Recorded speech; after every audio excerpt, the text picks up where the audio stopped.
श्रुतिस्मृतिपुराणानाम् आलयं करुणालयं नमामि भगवत्पादशङ्करं लोकशङ्करं शङ्करं शङ्कराचार्यं केशवं बादरायणं सूत्रभाष्यकृतौ वन्दे भगवन्तौ पुनः पुनः जय. ನಾವು ಗೌಡಪಾದ ಹೃದಯದಲ್ಲಿ ಆಲಾತ ಶಾಂತಿ ಪ್ರಕರಣವನ್ನು ನೋಡ್ತಾ ಇದ್ದೀವಿ. ಇದರಲ್ಲಿ 8ನೇ ಎಪಿಸೋಡ್ ಅಂದರೆ 43ನೇ ಮಂತ್ರದಿಂದ ಶುರು ಮಾಡಬೇಕು.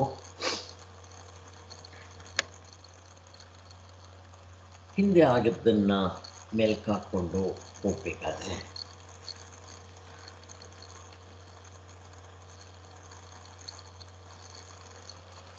ಶೂನ್ಯವಾದಿಗಳದು ತಪ್ಪು ಅಂತ ಚೆನ್ನಾಗಿ ತೋರಿಸ್ಕೊಟ್ಟು ಅವರು ಹಾಕಿದ ಯುಕ್ತಿಯಿಂದಲೇ ಅವರಿಗೆ ಬಿಟ್ಟ ಬಾಣ ಅವರಿಗೆ ಬಿಟ್ಟು ಹೇಗೆ ವಿಜ್ಞಾನವಾದಿಯೋ ಬಾಹ್ಯ ಸತ್ಯತ್ವವಾದಿ ನಿನ್ನ ವಸ್ತುಗಳು ಇಲ್ಲ, ಸತ್ಯವಾಗಿಲ್ಲ, ಅದೆಲ್ಲ ಮನಸ್ಸಿನಿಂದಲೇ ಆಗಿದೆ, ಸೃಷ್ಟಿಯಾಗಿದೆ ಅಂತ ಹೇಗೆ ಹೇಳಿದ್ನೋ ಹಾಗೆ ನಿನ್ನ ಮನಸ್ಸೂ ಕೂಡ ನಮ್ಮ ಆತ್ಮನ ತತ್ವದಿಂದ ಸೃಷ್ಟಿಯಾಗಿದೆ. ನಿನ್ನ ಮನಸ್ಸಿಗೆ ಅಸ್ತಿತ್ವ ಇಲ್ಲ. ಹೇಗೆ ಹಗ್ಗವಿಲ್ಲದೆ ಹಾವಿಗೆ ಅಸ್ತಿತ್ವ ಇಲ್ಲವೋ ಹಾಗೆ ಆತ್ಮನಿಲ್ಲದೆ ನಿನ್ನ ಮನಸ್ಸಿಗೆ ಅಸ್ತಿತ್ವ ಇಲ್ಲ ಅಂತ ವಿಜ್ಞಾನವಾದಿಯನ್ನು ಹೊಡೆದಾಕಿ ಸ್ಪಷ್ಟವಾಗಿ ತೋರಿಸಿದ್ದಾಯ್ತು.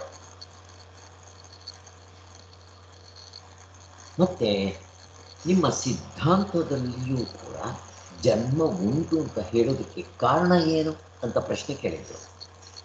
ಹೌದು, ಹೇಳಿದ್ವಿ. ಎಲ್ಲಿ ಹೇಳಿದ್ದೀರಾ? ಆತ್ಮನು ಒಬ್ಬನೇ ಇದ್ದನು, ಅವನು ಯೋಚನೆ ಮಾಡಿ ಆಕಾಶವನ್ನು ಸೃಷ್ಟಿ ಮಾಡಿದ. ಆಕಾಶ, ವಾಯು, ಅಗ್ನಿ, ಜಲ, ಪೃಥ್ವಿ ಅಂತ ಹೇಳ್ಕೊಂಡ್ಬಂದಿದೆ. ಆದ್ದರಿಂದ ಸೃಷ್ಟಿಯನ್ನು ಹೇಳಿದೆ. ಜನ್ಮ ಉಂಟು ಅಂತ ಯಾಕೆ ಹೇಳಿದ್ದು ಅಂತ ಪ್ರಶ್ನೆ ಎತ್ತಿದ್ದಕ್ಕೆ, ಹೌದಪ್ಪ, ಸಾಧಕರಲ್ಲಿ 3 ತನ ಇರ್ತಾರೆ, ಉತ್ತಮ, ಮಧ್ಯಮ, ಅಧಮ. ಇಲ್ಲಿ ಉತ್ತಮ ಅಂತಂದರೆ ಜ್ಞಾನ ಸಾಧನ ಪೂರ್ತಿ ತೊಗೊಂಡ್ಬಿಡ್ಬೇಕು. ಅದು ಬಿಟ್ಟರೆ ಮಧ್ಯಮ ಅಂದರೆ ಉಪಾಸಕರಿಗೆ, ಅಧಮ ಅಂತಂದರೆ ಕರ್ಮಕಾಂಡದಲ್ಲಿ ಹೇಳಿದರು. ವೇದ ಅಂತಂದರೆ ಕರ್ಮಕಾಂಡ, ಜ್ಞಾನಕಾಂಡ, ಕರ್ಮಕಾಂಡ, ಉಪಾಸನಕಾಂಡ, ಜ್ಞಾನಕಾಂಡ, ಈ 3 ಬರುತ್ತೆ. ಆದ್ದರಿಂದ ಅವ್ರಿಗೆ ತಕ್ಕಂತೆ ಹೇಳಿದೆ ಅಂತ ಹೇಳಿದ್ರು. ಯಾಕೆ ಅಂತಂದರೆ ಅವರೂ ಕೂಡ ಧರ್ಮದಿಂದ ನಡೀತಾರೆ, ವೇದ ಮಾತು ಮೇಲೆ ನಂಬಿಕೆ ಇದೆ, ಶ್ರದ್ಧೆ ಇದೆ. ಇವರಿಷ್ಟು ಜನ ಯಾರು ಕರ್ಮಕಾಂಡದಲ್ಲಿ ಹೇಳೋವಂಥವರು, ಉಪಾಸನೆಯನ್ನು ಪಾಲನೆ ಮಾಡೋರು, ಜ್ಞಾನಕಾಂಡದವರು. ಜ್ಞಾನಕಾಂಡದವ್ರ ವಿಚಾರ ಬೇರೆ. ಅವರು ಮೈಸೂರಿಗೆ ಹೋಗಬೇಕಾದ್ರೆ ಮೇನ್ ರೋಡ್ನಲ್ಲಿದ್ದಾರೆ, ಝುನ್ನಿ ಅಂತ ಹೈವೇನಲ್ಲಿ ಹೋಗ್ಬಿಡ್ತಾರೆ, ಜ್ಞಾನದಿಂದ ಮೋಕ್ಷ. ಇವರಿಬ್ಬರೂ ಕೂಡ ಮೈಸೂರು ರೋಡ್ನಲ್ಲಿದ್ದಾರೆ, ಇವತ್ತಿಲ್ಲ ನಾಳೆ. ಯಾಕೆಂದರೆ ಕರೆಕ್ಟ್ ಹಾದಿಯಲ್ಲಿದ್ದಾರೆ, ಮೇನ್ ರೋಡ್ನಲ್ಲಿದ್ದಾರೆ, ಪ್ರಾಪರ್ ಚಾನಲ್ನಲ್ಲಿದ್ದಾರೆ. ಅವರು ಅನ್ಯಾಯ ಮಾಡೋದಿಲ್ಲ, ಮೋಸ ವಂಚನೆ ಕಪಟ ಇಲ್ಲ. ಮತ್ತು ಶಾಸ್ತ್ರ, ಗುರು ಮತ್ತು ಅವ್ರ ಮೇಲೆ ನಂಬಿಕೆ, ಶ್ರದ್ಧೆ, ಭಕ್ತಿ ಇದೆ. ಇವತ್ತಿಲ್ಲ ನಾಳೆ ಜ್ಞಾನ ಮಾಡಬೇಕು ಬರ್ತಾರೆ. ಅವರು ಈ ಅಂತಃಕರಣವನ್ನು ಶುದ್ಧಿ ಮಾಡಿಕೊಂಡು, ಯಾಕೆ ಅವರು ಕರ್ಮಕಾಂಡದಲ್ಲಿದ್ದಾರೆ.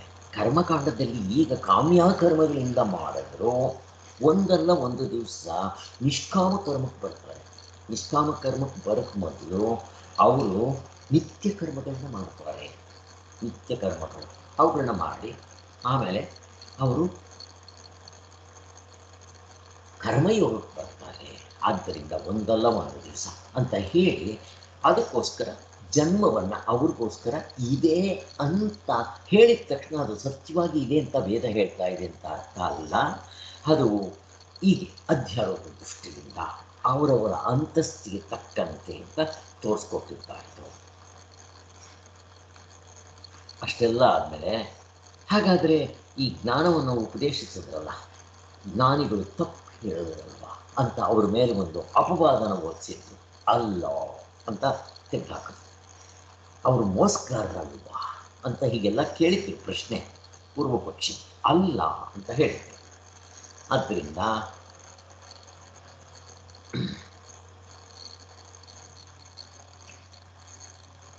ಅಲ್ಲಿಗೆ ಮುಗ್ದಿತ್ತು. ಈಗ ನಾವು 43ನೇ ಮಂತ್ರ ಇವತ್ತು ನಾವು ಶುರು ಮಾಡಬೇಕಾಗಿದೆ. ಸ್ವಲ್ಪ ಮಾಡಿದ್ವಿ, ಮುಂದಕ್ಕೆ ಹೋಗೋಣ. 43ನೇ ಮಂತ್ರದಲ್ಲಿ ನಾನು ಮಂತ್ರಗಳನ್ನ ಓದ್ತಾ ಇಲ್ಲ, ಅದರ ಸಾರಾಂಶ ಓದಿ ಮುಂದಕ್ಕೆ ಹೋಗ್ಬಿಡ್ತಾ ಇದ್ದೀನಿ. ಆದಷ್ಟು ಬೇಗ ಮುಗಿಸೋಣ ಅಂತ.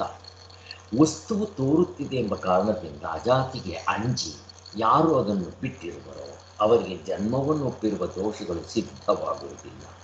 ದೋಷವು ಸ್ವಲ್ಪವೇ ಆಗುವುದು. ಹಾಗಂದರೆ ಈಗ ಗುರುಗಳಿಗೆ ಆ ಪಾಪ ಏನಂತೋದಿಲ್ಲ, ಯಾಕೆ ಸುಳ್ಳು ಹೇಳಿದ್ರು ಅಂತ. ಇಲ್ಲ, ಸುಳ್ಳೇನು ಹೇಳಿಲ್ಲ. ಆ ಅಧಿಕಾರಿಗಳ ಗ್ರೆಡೇಷನ್ಸಿಂದ ಕೇಳಿದ್ರು, ಹೋಗಿ ಬಿಡ್ರಿ, ಅವ್ರದ್ದಾಯ್ತು ಗುರುಗಳು. ಈಗ ಶಿಷ್ಯನು ಈ ಕಡೆ ಸಾಧನೆ ಮಾಡ್ಕೊಂಡು ಬರ್ತಾ ಇರೋವರಿಗೆ, ವೇದ ಮಾರ್ಗವನ್ನು ಅವಲಂಬಿಸಿರುವವರಿಗೆ ಜನ್ಮವನ್ನು ಒಪ್ಪಿದ್ದರಿಂದಲೂ ದೋಷವಿಲ್ಲವಾ? ಇಲ್ಲ. ಯಾಕೆ?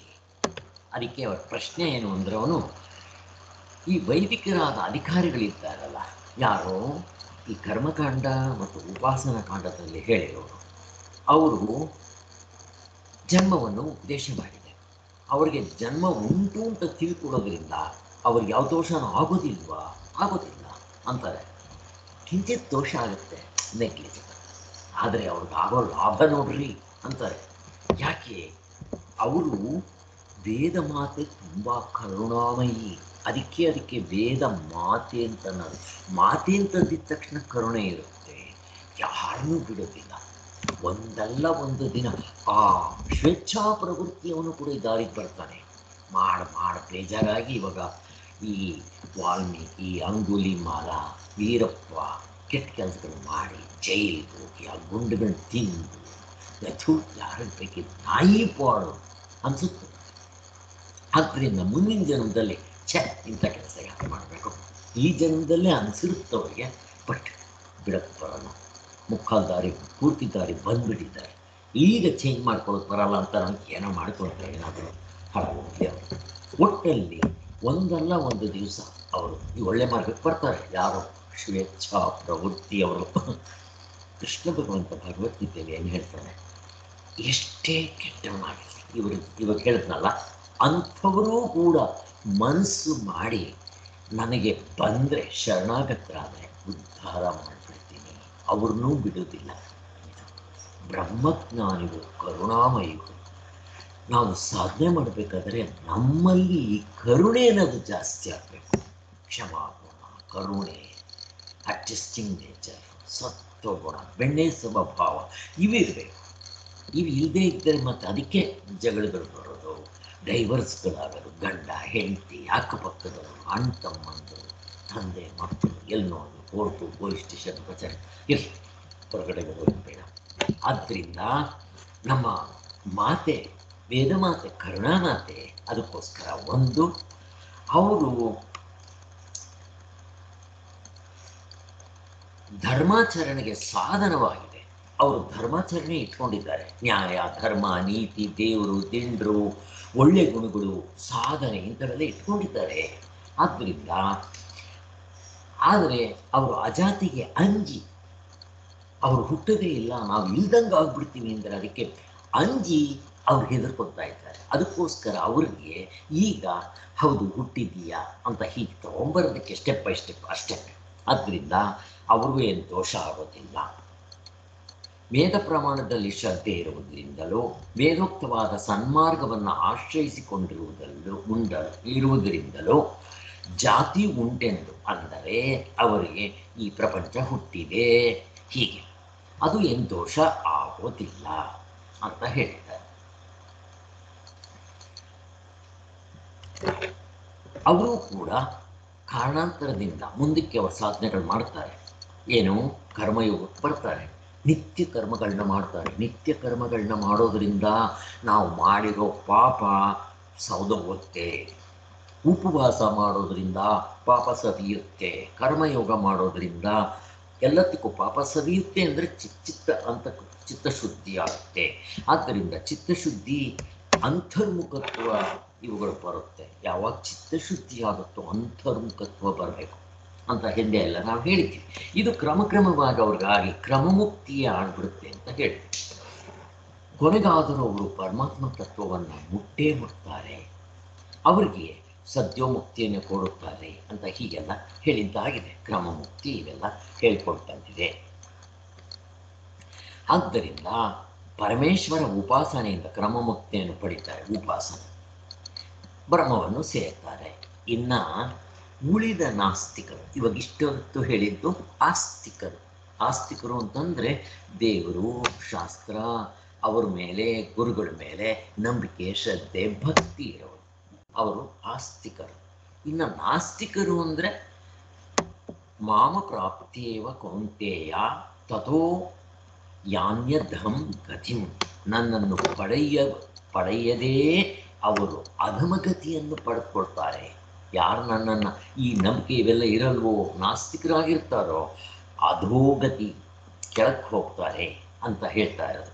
ಮತ್ತೆ ಭಗವದ್ಗೀತೆಯಲ್ಲಿ ಕೃಷ್ಣ ಭಗವಂತ ಇದನ್ನು ಹೇಳಿದ್ದಾನೆ, ಕೌಂತೆಯ ಪ್ರತಿಜಾನಿಹಿ ನ ಮೇ ಭಕ್ತ ಪ್ರಣಶ್ಯತಿ ಕೌಂತೆಯನೇ, ನನ್ನ ಭಕ್ತನು ಯಾವತ್ತೂ ನಾಶವಾಗುವುದಿಲ್ಲ ಅನ್ನೋದನ್ನು ಪ್ರಾಮಿಸರಿ ನೋಡಿ ಕೃಷ್ಣ ಬರ್ಕೊಟ್ಟಿದ್ದಾನೆ ಅನ್ನೋದು ಗೊತ್ತು. ಈಗ 44ನೇ ಮಂತ್ರಕ್ಕೆ ಹೋಗೋಣ. ತೋರುತ್ತಿರುವುದರಿಂದಲೂ ಹಾಗೆಯೇ ಆಚರಣೆ ಆಡುತ್ತಿರುವುದರಿಂದಲೂ ಮಾಯಾಹಸ್ತಿಯು ಹೇಗೆ ಆನೆ ಎನಿಸುವುದೋ ಹಾಗೆ ತೋರುತ್ತಿರುವುದರಿಂದಲೂ ಧರ್ಮಾಚರಣೆಯಿಂದಲೂ ಬಾಹ್ಯ ವಸ್ತುವು ಇದೆ ಎನಿಸುತ್ತದೆ. ನೋಡ್ರಿ, ನಮ್ಗೆ ಇದನ್ನು ಓದಿದ್ರೆ ಅರ್ಥ ಆಗೋದು ಕಷ್ಟ, ಇನ್ನು ಸಂಸ್ಕೃತ ಏನು ಅರ್ಥ ಆಗುತ್ತೆ?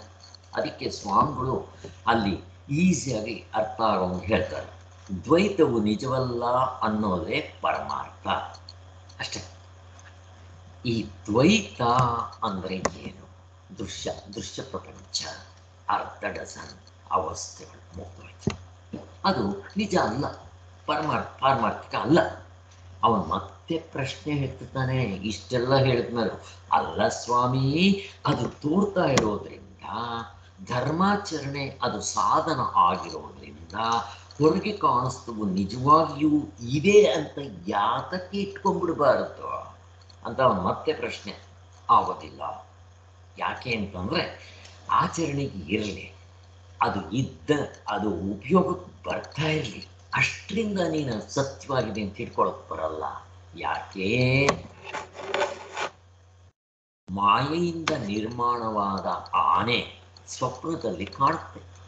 ಈಗ ಒಂದು ಕನಸು ಬಿದ್ದಿದೆ, ಕನಸಿನಲ್ಲಿ ಆನೆ ಮೇಲೆ ಹೋಗ್ತಾ ಇದೆಯಾ, ಆನೆ ಸತ್ಯ ಅಲ್ವಾ? ಕನಸಿನಲ್ಲಿ ಸತ್ಯ, ಉಪಯೋಗಕ್ಕೆ ಬರ್ತಾ ಇದೆಯಲ್ಲ? ಬರ್ತಾ ಇದೆ. ಹಾಗಾದರೆ ಅದನ್ನು ಸತ್ಯ ಅಂತ ಅಂದ್ಬಿಡು. ಎಚ್ಚರ ಆಗೋವರೆಗೂ ಸತ್ಯ, ಎಚ್ಚರ ಆದಮೇಲೆ ಅದನ್ನು ನೀನು ಸತ್ಯ ಅಂತ ಕರಿತೀಯಾ? ಇಲ್ಲ. ಹಾಗೆಯೇ ಇಲ್ಲಿ ನಮಗೆ ಈ ಪ್ರಪಂಚ, ದ್ವೈತ ಪ್ರಪಂಚ ಸತ್ಯವಾಗಿ ಇದ್ದಂತೆ ಕಾಣ್ತಾ ಇದೆ, ಉಪಯೋಗಕ್ಕೆ ಬರ್ತಾ ಇದೆ. ನಾವು ಹಿಂದೆ ಎಲ್ಲ ಪರಮಾರ್ಥ ಚಿಂತಾಮಣಿಯಲ್ಲಿ ಇದರ ಬಗ್ಗೆ ಚಿಂತನೆ ಮಾಡಿರ್ತೀವಿ. ಆ ವಸ್ತು ಕಾಲದಲ್ಲಿದೆ, ದೇಶದಲ್ಲಿದೆ, ಮತ್ತೆ ಅದರಿಂದ ವಸ್ತು ಇದೆ. ಹಗ್ಗದಲ್ಲಿ ಹಾವು ಕಾಲದಲ್ಲಿದೆ, ದೇಶದಲ್ಲಿದೆ, ಕಾರ್ಯಕಾರಣ ಭಾವ ಹೊಂದುತ್ತಾ ಇದೆ. ಅದರಿಂದ ಅದು ಸತ್ಯ ಅಂತಂದ್ರಿ, ಅದಕ್ಕೆ ಪ್ರಾತಿಭಾಸಿಕ ಸತ್ಯ ಅಂತ ಹೆಸರು ಕೊಟ್ಟರು. ಆಮೇಲೆ ಇಲ್ಲ, ಕಾಲದಲ್ಲಿರಬೇಕು, ಕಾಲದಲ್ಲಿರಬೇಕು, ದೇಶದಲ್ಲಿರಬೇಕು, ಕಾರ್ಯಕಾರಣ ಭಾವ ಹೊಂದಬೇಕು, ಉಪಯೋಗ ಆಗಬೇಕು. ಹಗ್ಗದಲ್ಲಿರೋ ಹಾವು ಕಚ್ಚಿದ್ರೆ ಸಾಯಲ್ಲ, ಕಚ್ಚಲ್ಲ, ವಿಷ ಇಲ್ಲ, ಉಪಯೋಗ ಆಗಬೇಕು. ಮರಳು ಕಾಡಿನಲ್ಲಿ ನೀರು ಕಾಣ್ತು, ಬಟ್ ಎಲ್ಲ ಇದೆ, ದೇಶದಲ್ಲಿದೆ, ಕಾಲದಲ್ಲಿದೆ, ಕಾರ್ಯಕಾರಣ ಭಾವ ಹೊಂದುತ್ತೆ. ಭೂಮಿಯಲ್ಲಿ ನೀರು ಕಾರಣ ಕಾರ್ಯ, ಬಟ್ ಉಪಯೋಗಕ್ಕೆ ಬರುತ್ತಾ? ಅಲ್ಲಿ ಹೋಗಿ ನೋಡಿದಾಗ ನೀರು ಕುಡಿದ್ರೆ ಅಲ್ಲಿ ನೀರು ಕುಡಿಯೋಕ್ಕಾಗುತ್ತಾ? ಬಾಯಾರಿಕೆ ಹೋಗುತ್ತಾ? ಇಲ್ಲ. ಬಟ್ಟೆ ಹೋಗಿದ್ರೆ ಶುಭ್ರ ಒಗೆಯೋಕ್ಕಾಗೋದಿಲ್ಲ. ಆದ್ದರಿಂದ ಉಪಯೋಗಕ್ಕೆ ಬಂದರೆ ಅದನ್ನು ಸತ್ಯವಾಗಿದೆ ಅಂತ ಅನ್ಬೇಕು ಅಂತ ಹೇಳಿದ್ರು. ಅದಾದಮೇಲೆ ಏನಾಯಿತು? ಕನಸಿನಲ್ಲಿ ತಗೊಂಡ್ರೆ ದೇಶದಲ್ಲಿದೆ, ಕಾಲದಲ್ಲಿದೆ, ಕಾರ್ಯಕಾರಣ ಭಾವ ಹೊಂದುತ್ತೆ, ಉಪಯೋಗಕ್ಕೆ ಬರುತ್ತೆ. ನಿಮ್ಮಲ್ಲಿ ಬಾವಿಲಿ ನೀರು ಕುಡಿತೀರಾ, ಉಪಯೋಗಕ್ಕೆ ಬಂತು, ದೇಶದಲ್ಲಿದೆ, ಕಾಲದಲ್ಲಿದೆ, ಹಗ್ಗದ ಹಾವಿನ ಥರ ಅಲ್ಲ, ಉಪಯೋಗಕ್ಕೆ ಬಂತು. ಎಚ್ಚರ ಬನ್ರಿ. ನೀರು ಕುಡ್ದಂಗೆ ಆಯ್ತಾ? ಇಲ್ಲಿ ಮತ್ತೆ ಬಾಯಾರಿಕೆ ಆಗುತ್ತೆ. ಎಲ್ಲಿ ನನ್ನ ನೀರು ಅಂತ ಕೇಳ್ತಾನಲ್ಲ ಗುರು, ಹಾಗಾಗುತ್ತೆ. ಆದ್ದರಿಂದ ಹಾಗೂ ಆಗೋದಿಲ್ಲ. ಮತ್ತೇನು ಮಾಡಬೇಕು? ಪ್ರಪಂಚದಲ್ಲಿರೋ ಎಲ್ಲ ಜನಗಳನ್ನ ಒಟ್ಟಿಗೆ ಒಂದು ಕಡೆ ಹಾಕಬೇಕು. ಆಗ ಅವ್ರನ್ನ ಕೇಳಬೇಕು, ಏನಪ್ಪ ಉಪಯೋಗಕ್ಕೆ ಬರ್ತಾ ಇದೆಯಾ ಅಂತ. ಆವಾಗ ಒಪ್ಕೋಬೇಕು ಅಂತಂದು. ಇದು ಸಾಧ್ಯನಾ? Is it possible practically? No. ಆದ್ದರಿಂದ ಇದೂ ಅಲ್ಲ. ಮತ್ತೆ ನಿಮ್ಮ ಡೆಫಿನೇಷನ್ ಏನಂತ ನೀವು ಹೇಳ್ತೀರಾ ಸ್ವಾಮಿ ಅಂದಾಗ ವೇದ ಹೇಳುತ್ತೆ, ಇಲ್ಲದನ್ನಾಗಬಾರ್ದು, ಬದಲಾವಣೆ ಆಗಬಾರ್ದು, ಆಬ್ಜೆಕ್ಟ್ ಆಗಬಾರ್ದು. ರೈಟ್. ಇದನ್ನ ಇಟ್ಕೊಂಡು ಮೆಜರ್ ಮಾಡಿರಿ, ನೀವು ಇಟ್ಕೊಂಡಿರೋ ಮೆಜರ್ಮೆಂಟು ಆಗೋದಿಲ್ಲ ಅಂತ ಹೇಳಿದ್ದಲ್ಲ, ಅದು ವಿಚಾರ. ಆದ್ದರಿಂದ ಇಲ್ಲಿ ಆನೆ ಕನಸಿನಲ್ಲಿ ಸತ್ಯವಾಗಿದೆ, ದೇಶದಲ್ಲಿದೆ, ಕಾಲದಲ್ಲಿದೆ, ಉಪಯೋಗ ಬರ್ತಾ ಇದೆ. ಆದ್ದರಿಂದ ಅದನ್ನು ನಾವು ಸತ್ಯ ಅಂತ ಕರೆಯೋಕ್ಕೆ ಬರೋದಿಲ್ಲ ಅಂತ ಎಷ್ಟು ಸ್ಪಷ್ಟವಾಗಿ ತೋರಿಸ್ಕೊಡ್ತಾ ಇದ್ದೇನೆ. ಈಗ ನಮಗೆ ನೀರು ಕುಡ್ದಂಗಾಗಿ. ಆದ್ದರಿಂದ ಅದನ್ನು ಸತ್ಯ ಅಂತ ಹೇಳಕ್ಕೆ ಬರೋಲ್ಲ. ಅವನಿನ್ನೂ ಬಿಟ್ಟಿಲ್ಲ. ಅಲ್ಲ ಸ್ವಾಮಿ, ಅದು ಆಚಾರದಲ್ಲಿದೆ, ಧರ್ಮಾಚರಣೆಗೆ ಬರುತ್ತೆ, ತೋರ್ತಾ ಇದೆ, ಉಪಯೋಗಕ್ಕೆ ಬರುತ್ತೆ, ಇಷ್ಟೆಲ್ಲ ಇದ್ಮೇಲೆ ವಸ್ತು ನಿಜವಾಗ್ಲಿದೆ ಅಂತ ಇಟ್ಕೊಂಡ್ಬಿಟ್ರಿ ಅಂತಾರೆ. ಇವನು ಹೇಳ್ಬಿಟ್ರೆ ಇಟ್ಕೊಳ್ಳೋಕ್ಕಾಗಬೇಕಲ್ಲ ಅಂತ ಹೇಳಿದ್ದಾಯಿತು.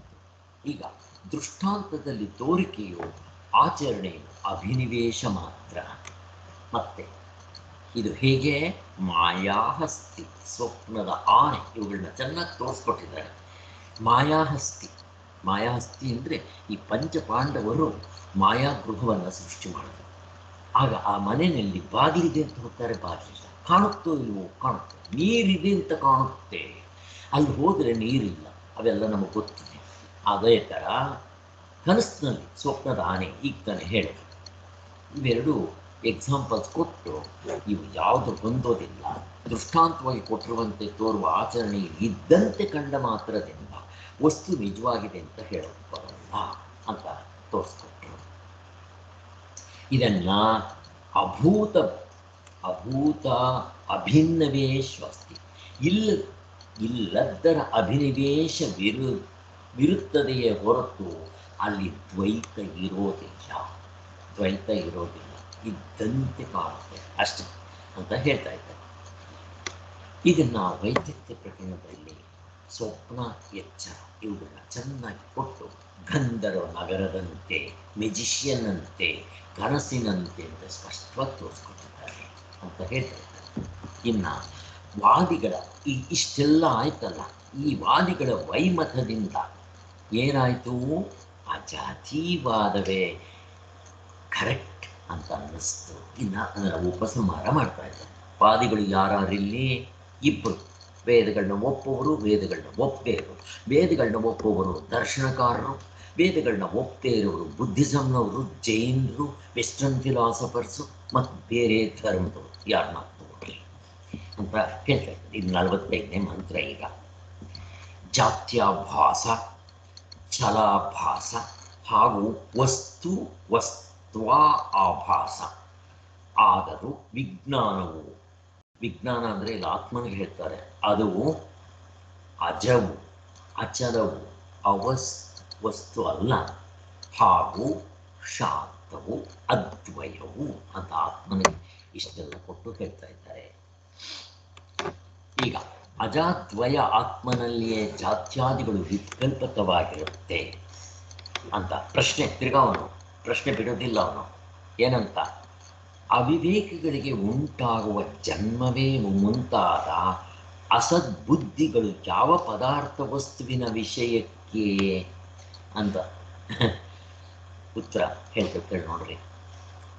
ಆ ಪರಮಾರ್ಥವು ಜನ್ಮರಹಿತವಾಗಿರುತ್ತೆ. ಆತ್ಮನ ವಿಚಾರನೂ ಹೇಳ್ತಾರೆ, ದ್ವೈತ ಪ್ರಪಂಚದ್ದು ಸ್ವಲ್ಪ ಹೇಳ್ತಾ ಇದ್ದಾರೆ. ಆ ಪರಮಾರ್ಥ ನೀವು ಹೇಳ್ತೀವರಲ್ಲ, ಆ ಹಗ್ಗ, ಆ ಒಡವೆಗಳಿಗೆ ಆಧಾರವಾಗಿರೋ ಚಿನ್ನ, ಮಡಕೆಗಳಿಗೆ ಆಧಾರವಾಗಿರೋ ಮಣ್ಣು, ಮತ್ತು ಈ ಪ್ರಪಂಚಕ್ಕೆ ಆಧಾರವಾಗಿರೋ ಪರಮಾತ್ಮ, ಅವನು ಹೇಗೆ? ಅವನು ಪರಮಾರ್ಥವು ನಿಜವಾಗಿ ಹುಟ್ಟೋದೂ ಇಲ್ಲ, ವಿಕಲ್ಪ ಆಗೋದೂ ಇಲ್ಲ, ಅವನು ಇಲ್ದಂಗೆ ಆಗೋದಿಲ್ಲ. ಪರಮಾರ್ಥವು ಹೇಗಿರುತ್ತದು? ಅಚಲ, ಚಲನೆ ಇಲ್ಲ, ಅಲ್ಲಿ ಚಲಿಸುವಂತೆ ಕಾಣುತ್ತೆ ಅಷ್ಟೇ. ಅದು ಧರ್ಮಗಳ ವಸ್ತುವಿಲ್ಲದಿದ್ದರೂ ಅದನ್ನು ಇಂಥ ಧರ್ಮಗಳುಳ್ಳ ವಸ್ತು ಅಂತ ವಿಕಲ್ಪನೆ ಮಾಡ್ತಾರೆ. ಇಲ್ಲಿ ಧರ್ಮಗಳು ಅಂತಂತಂದ್ರೆ ದ್ವೈತ, ಅರ್ಧ ಡಜನ್, 3 ಅವಸ್ಥೆ. ಧರ್ಮ ಅಂದ್ರೆ ಅದೇ. ಮತ್ತೆ ಇನ್ನೂ ಒಂದೇನು, ದೇವತತ್ವನು ನಾನು ಬೆಳಗಿದ್ದೀನಿ. ನಾನು ಕನ್ನಡಿ ಮುಂದೆ ನಾವು ನಿಂತ್ಕೊಂಡಾಗ ಆಧ್ಯಾತ್ಮದ ಹೇಳ್ತಾರೆ. ಇಷ್ಟೊತ್ತು ಆದಿ ಭೌತಿಕ ಆದಿ ದೈವಿಕ ಹೇಳಿದ್ರು. ಈಗ ಆಧ್ಯಾತ್ಮ ಅಂದರೆ ಇದು. ಕನ್ನಡಿ ಮುಂದೆ ನಿಂತ್ಕೊಂಡ್ರೆ ನಾನು ಇಷ್ಟು ಉದ್ದ ಇದ್ದೀನಿ, ಅಗಲ ಇದ್ದೀನಿ, ಬೆಳ್ಳಗಿದ್ದೀನಿ, ಕರ್ಗಿದ್ದೀನಿ, ಆರೋಗ್ಯವಂತ, ರೋಗಿಷ್ಠ, ಶ್ರೀಮಂತ, ಬಡವ, ಬುದ್ಧಿವಂತ, ದಡ್ಡ, ಹೀಗೆ ನಾವು ಮಾಡ್ಕೊಳ್ಳೋದು. ಆದ್ದರಿಂದ ಇದನ್ನೇ ನಾನು ಅನ್ಕೊಂತೀವಿ. ವಿಚಾರ ಮಾಡಿದಾಗ ಹೂ ಆಮ್ ಐ, ಈ ಒಂದನ್ನು ವಿಚಾರ ಮಾಡಿದ್ರೆ ನಾನಂತಂದರೆ ಮಿಕ್ಕಿರೋದಕ್ಕೆಲ್ಲ ಉತ್ತರ ಸಿಗುತ್ತೆ ಅಂತ ನಮಗೆ ಸ್ಪಷ್ಟವಾಗಿ ಗೊತ್ತಾಗಿದೆ.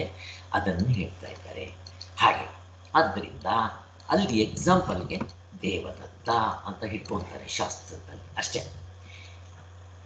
ಹೀಗೆ ವಿಕಲ್ಪಿಸುವುದಕ್ಕೆ ಕಾರಣ ಏನು ನಮಗೆ ಗೊತ್ತು. ನಿತ್ಯ ಅನಿತ್ಯ ವಸ್ತುಗಳನ್ನು ಕಲಬೆರಕೆ ಮಾಡಿಕೊಂಡಿರೋದ್ರಿಂದ, ಆತ್ಮ ಅನಾತ್ಮಗಳನ್ನು ಕಲಬೆರಕೆ ಮಾಡಿಕೊಂಡಿರೋದ್ರಿಂದ, ನಿಜವಾಗಿಯೂ ಇರೋ ವಸ್ತು ನಿಜವಾಗಿಯೂ ಇಲ್ಲದೇ ಇರೋ ವಸ್ತುಗಳನ್ನು ಕಲಬೆರಕೆ ಮಾಡಿಕೊಂಡಿರೋದ್ರಿಂದ ಹೀಗಾಗ್ತಾ ಇದೆ. ಅದಕ್ಕೆ ನಮಗೆ ಈ ದೃಶ್ಯ ಪ್ರಪಂಚ ಸತ್ಯವಾಗಿ ಇದ್ದಂತೆ ಕಾಣುತ್ತೆ, ಹೇಗೆ ಒಡವೆಗಳಂತೆ. ಹಾಗೆ ಅದರಿಂದ ಅಷ್ಟೇ ಅಂತ ಹೇಳ್ತಾ ಇದ್ದಾರೆ ಇಲ್ಲಿ. ಅಷ್ಟು ಮಾತ್ರ ಅಲ್ಲ, ಈ ಶರೀರವನ್ನು ನಾನು ಅಂದ್ಕೊಂಡು ಉದ್ದ ಬೆಳ್ಳಿಗೆ ಕರ್ಗೆ ಅಂತ ಹೇಳೋದು ಮಾತ್ರ ಅಲ್ಲ, ಜಾತ್ಯಾಭ್ಯಾಸ ಇರುವಂತೆ, ಆಭಾಸ ಚಲಿಸುತ್ತಿರುವಂತೆ ಅಲ್ವಾ. ಎಲ್ಲ ಚಲಿಸ್ತಾ ಇದ್ದಂಗಿದೆ ನೋಡ್ರಿ ಈ ಪ್ರಪಂಚದಲ್ಲಿ. ಸೂರ್ಯ ಚಲಿಸ್ದಂಗೆ, ಭೂಮಿ ಚಲಿಸ್ದಂಗೆ, ನಕ್ಷತ್ರಗಳು ಎಲ್ಲ ಚಲಿಸ್ತಾ ಇದೆ. ಅಂತೆ ಅಲ್ಲ, ಚಲಿಸ್ತಾ ಇದೆ. ನಾನು ಓಡಾಡ್ತಾ ಇದ್ದೀನಿ. ನಾನು ನೋಡೋನು, ಕೇಳೋನು, ಕರ್ಮೇಂದ್ರಿಯಗಳಿಂದ ಕೆಲಸ ಮಾಡೋನು, ಜ್ಞಾನೇಂದ್ರಿಯಗಳನ್ನು ನೋಡೋನು, ಕೇಳೋನು, ಮೂಸೋವನು, ಮುಟ್ಟೋವನು, ಮನಸ್ಸಿನಿಂದ ಸಂಕಲ್ಪ ವಿಕಲ್ಪ ಮಾಡುವನು. ಏನು ಎಷ್ಟು ಕಡಿಮೆ ಇದೆಯಾ, ಇಷ್ಟೆಲ್ಲ ಇದೆ. ಆದ್ದರಿಂದ ಇದೆಲ್ಲ ಅಧ್ಯಾರೋಪ ದೃಷ್ಟಿಯಿಂದ ಇವು ಹೇಳ್ತಾ ಇರೋದು. ಧರ್ಮಗಳು ಉಳ್ಳಂತೆ ನಮಗೆ ಕಾಣ್ತಾ ಇದೆಯಲ್ಲ, ಉಳ್ಳಂತೆ ಅಲ್ಲ, ಸತ್ಯವಾಗಿ ಇದ್ದಂತೆ ಇದೆ.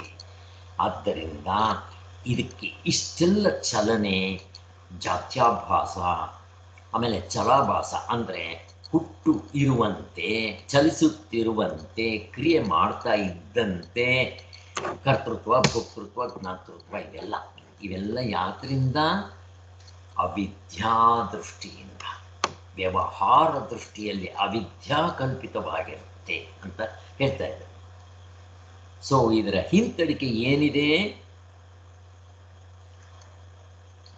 ಯಾವಾಗ ನಾವು ಆ ಹಿಂತಡಿಕೆ ಆತ್ಮನ್ನ ಗುರುತಿಸ್ತೇ ಇದ್ರೆ, ಇವನ್ನೇ ನಾವು ನಂಬ್ಕೊಂಡ್ಬಿಟ್ರೆ ಏನಾಗುತ್ತೆ, ಅಶಾಂತವಾದದ್ದು, ಶಾಂತಿ ಇರಲ್ಲ, ನೆಮ್ಮದಿ ಇರಲ್ಲ, ತೃಪ್ತಿ ಇರಲ್ಲ, ಸಾಕು ಬೇಕುಗಳು ಬೇಕಾದ್ರೆ ಇನ್ನೂ ಅದು ಬೇಕು, ಇದು ಬೇಕು, ಮತ್ತೆ ನಾನು, ನನ್ನದು, ಅಹಂ ಮಮಃ, ಇವುಗಳ ತೊಂದರೆ ನಮಗೆಲ್ಲ ಗೊತ್ತಿದೆ. ಮತ್ತೆ ಕಾಮ ಕ್ರೋಧ ಲೋಭ ಮೋಹ ಮದಗಳು ಇದ್ದೇ ಇರುತ್ತೆ. ಹುಟ್ಟೋದು, ಸಾಯೋದು, ಇವು ಈ ಕಷ್ಟ ಅನುಭವಿಸ್ಲೇಬೇಕು, ಇವಿದ್ದೇ ಇರುತ್ತೆ. ಅದು ಅಶಾಂತವಾಗಿರೋದು ಎಲ್ಲ, ಇದು ಅವಿದ್ಯಾ ಕಲ್ಪಿತ ಅಂತ ಹೇಳ್ತಾರೆ. ಇನ್ನು ಪರಮಾರ್ಥ ದೃಷ್ಟಿಯಿಂದ ನೋಡ್ರಿ, ಆತ್ಮನಲ್ಲಿ ನಿಂತು ನೋಡ್ರಿ ಹೇಗಿರುತ್ತಲ್ಲಿ. ಅದು ಹುಟ್ಟು ಇಲ್ಲ, ಬದಲಾವಣೆ ಆಗೋದಿಲ್ಲ, ಚಲಿಸೋದಿಲ್ಲ, ಅದು ಶಾಂತವಾಗಿರುತ್ತೆ, ಶಿವವಾಗಿರುತ್ತೆ, ಅದ್ವೈತವಾಗಿರುತ್ತೆ ಅಲ್ವಾ. ಅದಕ್ಕೋಸ್ಕರನೇ ಹಾಗಾದರೆ ಇವೆಲ್ಲ ಏನು ಅಂತಂದರೆ, ವ್ಯವಹಾರ ದೃಷ್ಟಿ ಏನು ಅಂತಂದರೆ, ವಾಚಾರಂಭಣ ವಿಕಾರೋ ನಾಮಧೇಯ ಶಾಸ್ತ್ರ ಹೇಳ್ತಿದೆ ಅಂತ ತೋರಿಸ್ತಾರೆ. ಇನ್ನು ಪರಮಾರ್ಥ ಚೈತನ್ಯದ ನಿಮ್ಮ ಸ್ವರೂಪ ಹೇಗಿದೆಯಪ್ಪ ಅದನ್ನು ವರ್ಣಿಸ್ತಾರವರು. ಅದು ಅಜವು, ಆತ್ಮನೂ ಹುಟ್ಟಿಲ್ಲ, ಆತ್ಮನಿಂದ ಯಾವುದು ಹುಟ್ಟಿಲ್ಲ, ಅಚಲವು, ಚಲಿಸುತ್ತಾ, ಚಲನೆ ಇದೆಯಾ, ಯಾವುದಕ್ಕಿರುತ್ತೆ ಚಲನೆ, ಯಾವುದಕ್ಕಿರುತ್ತೆ ಚಲನೆ? ನಾನು ಪ್ರಶ್ನೆ ಕೇಳ್ತಾ ಇದ್ದೀನಿ, ಹೇಳ್ರಿ. ಈಗ ನಾನು ಅಮೇರಿಕಾದಲ್ಲಿ ಇಲ್ಲ, ಇಂಡಿಯಾದಿಂದ ನಾನು ಇಲ್ಲಿಗೆ ಚಲಿಸ್ಬೇಕು, ಬರಬೇಕು, ಅದಕ್ಕೆ ಚಲನೆ ಇದೆ.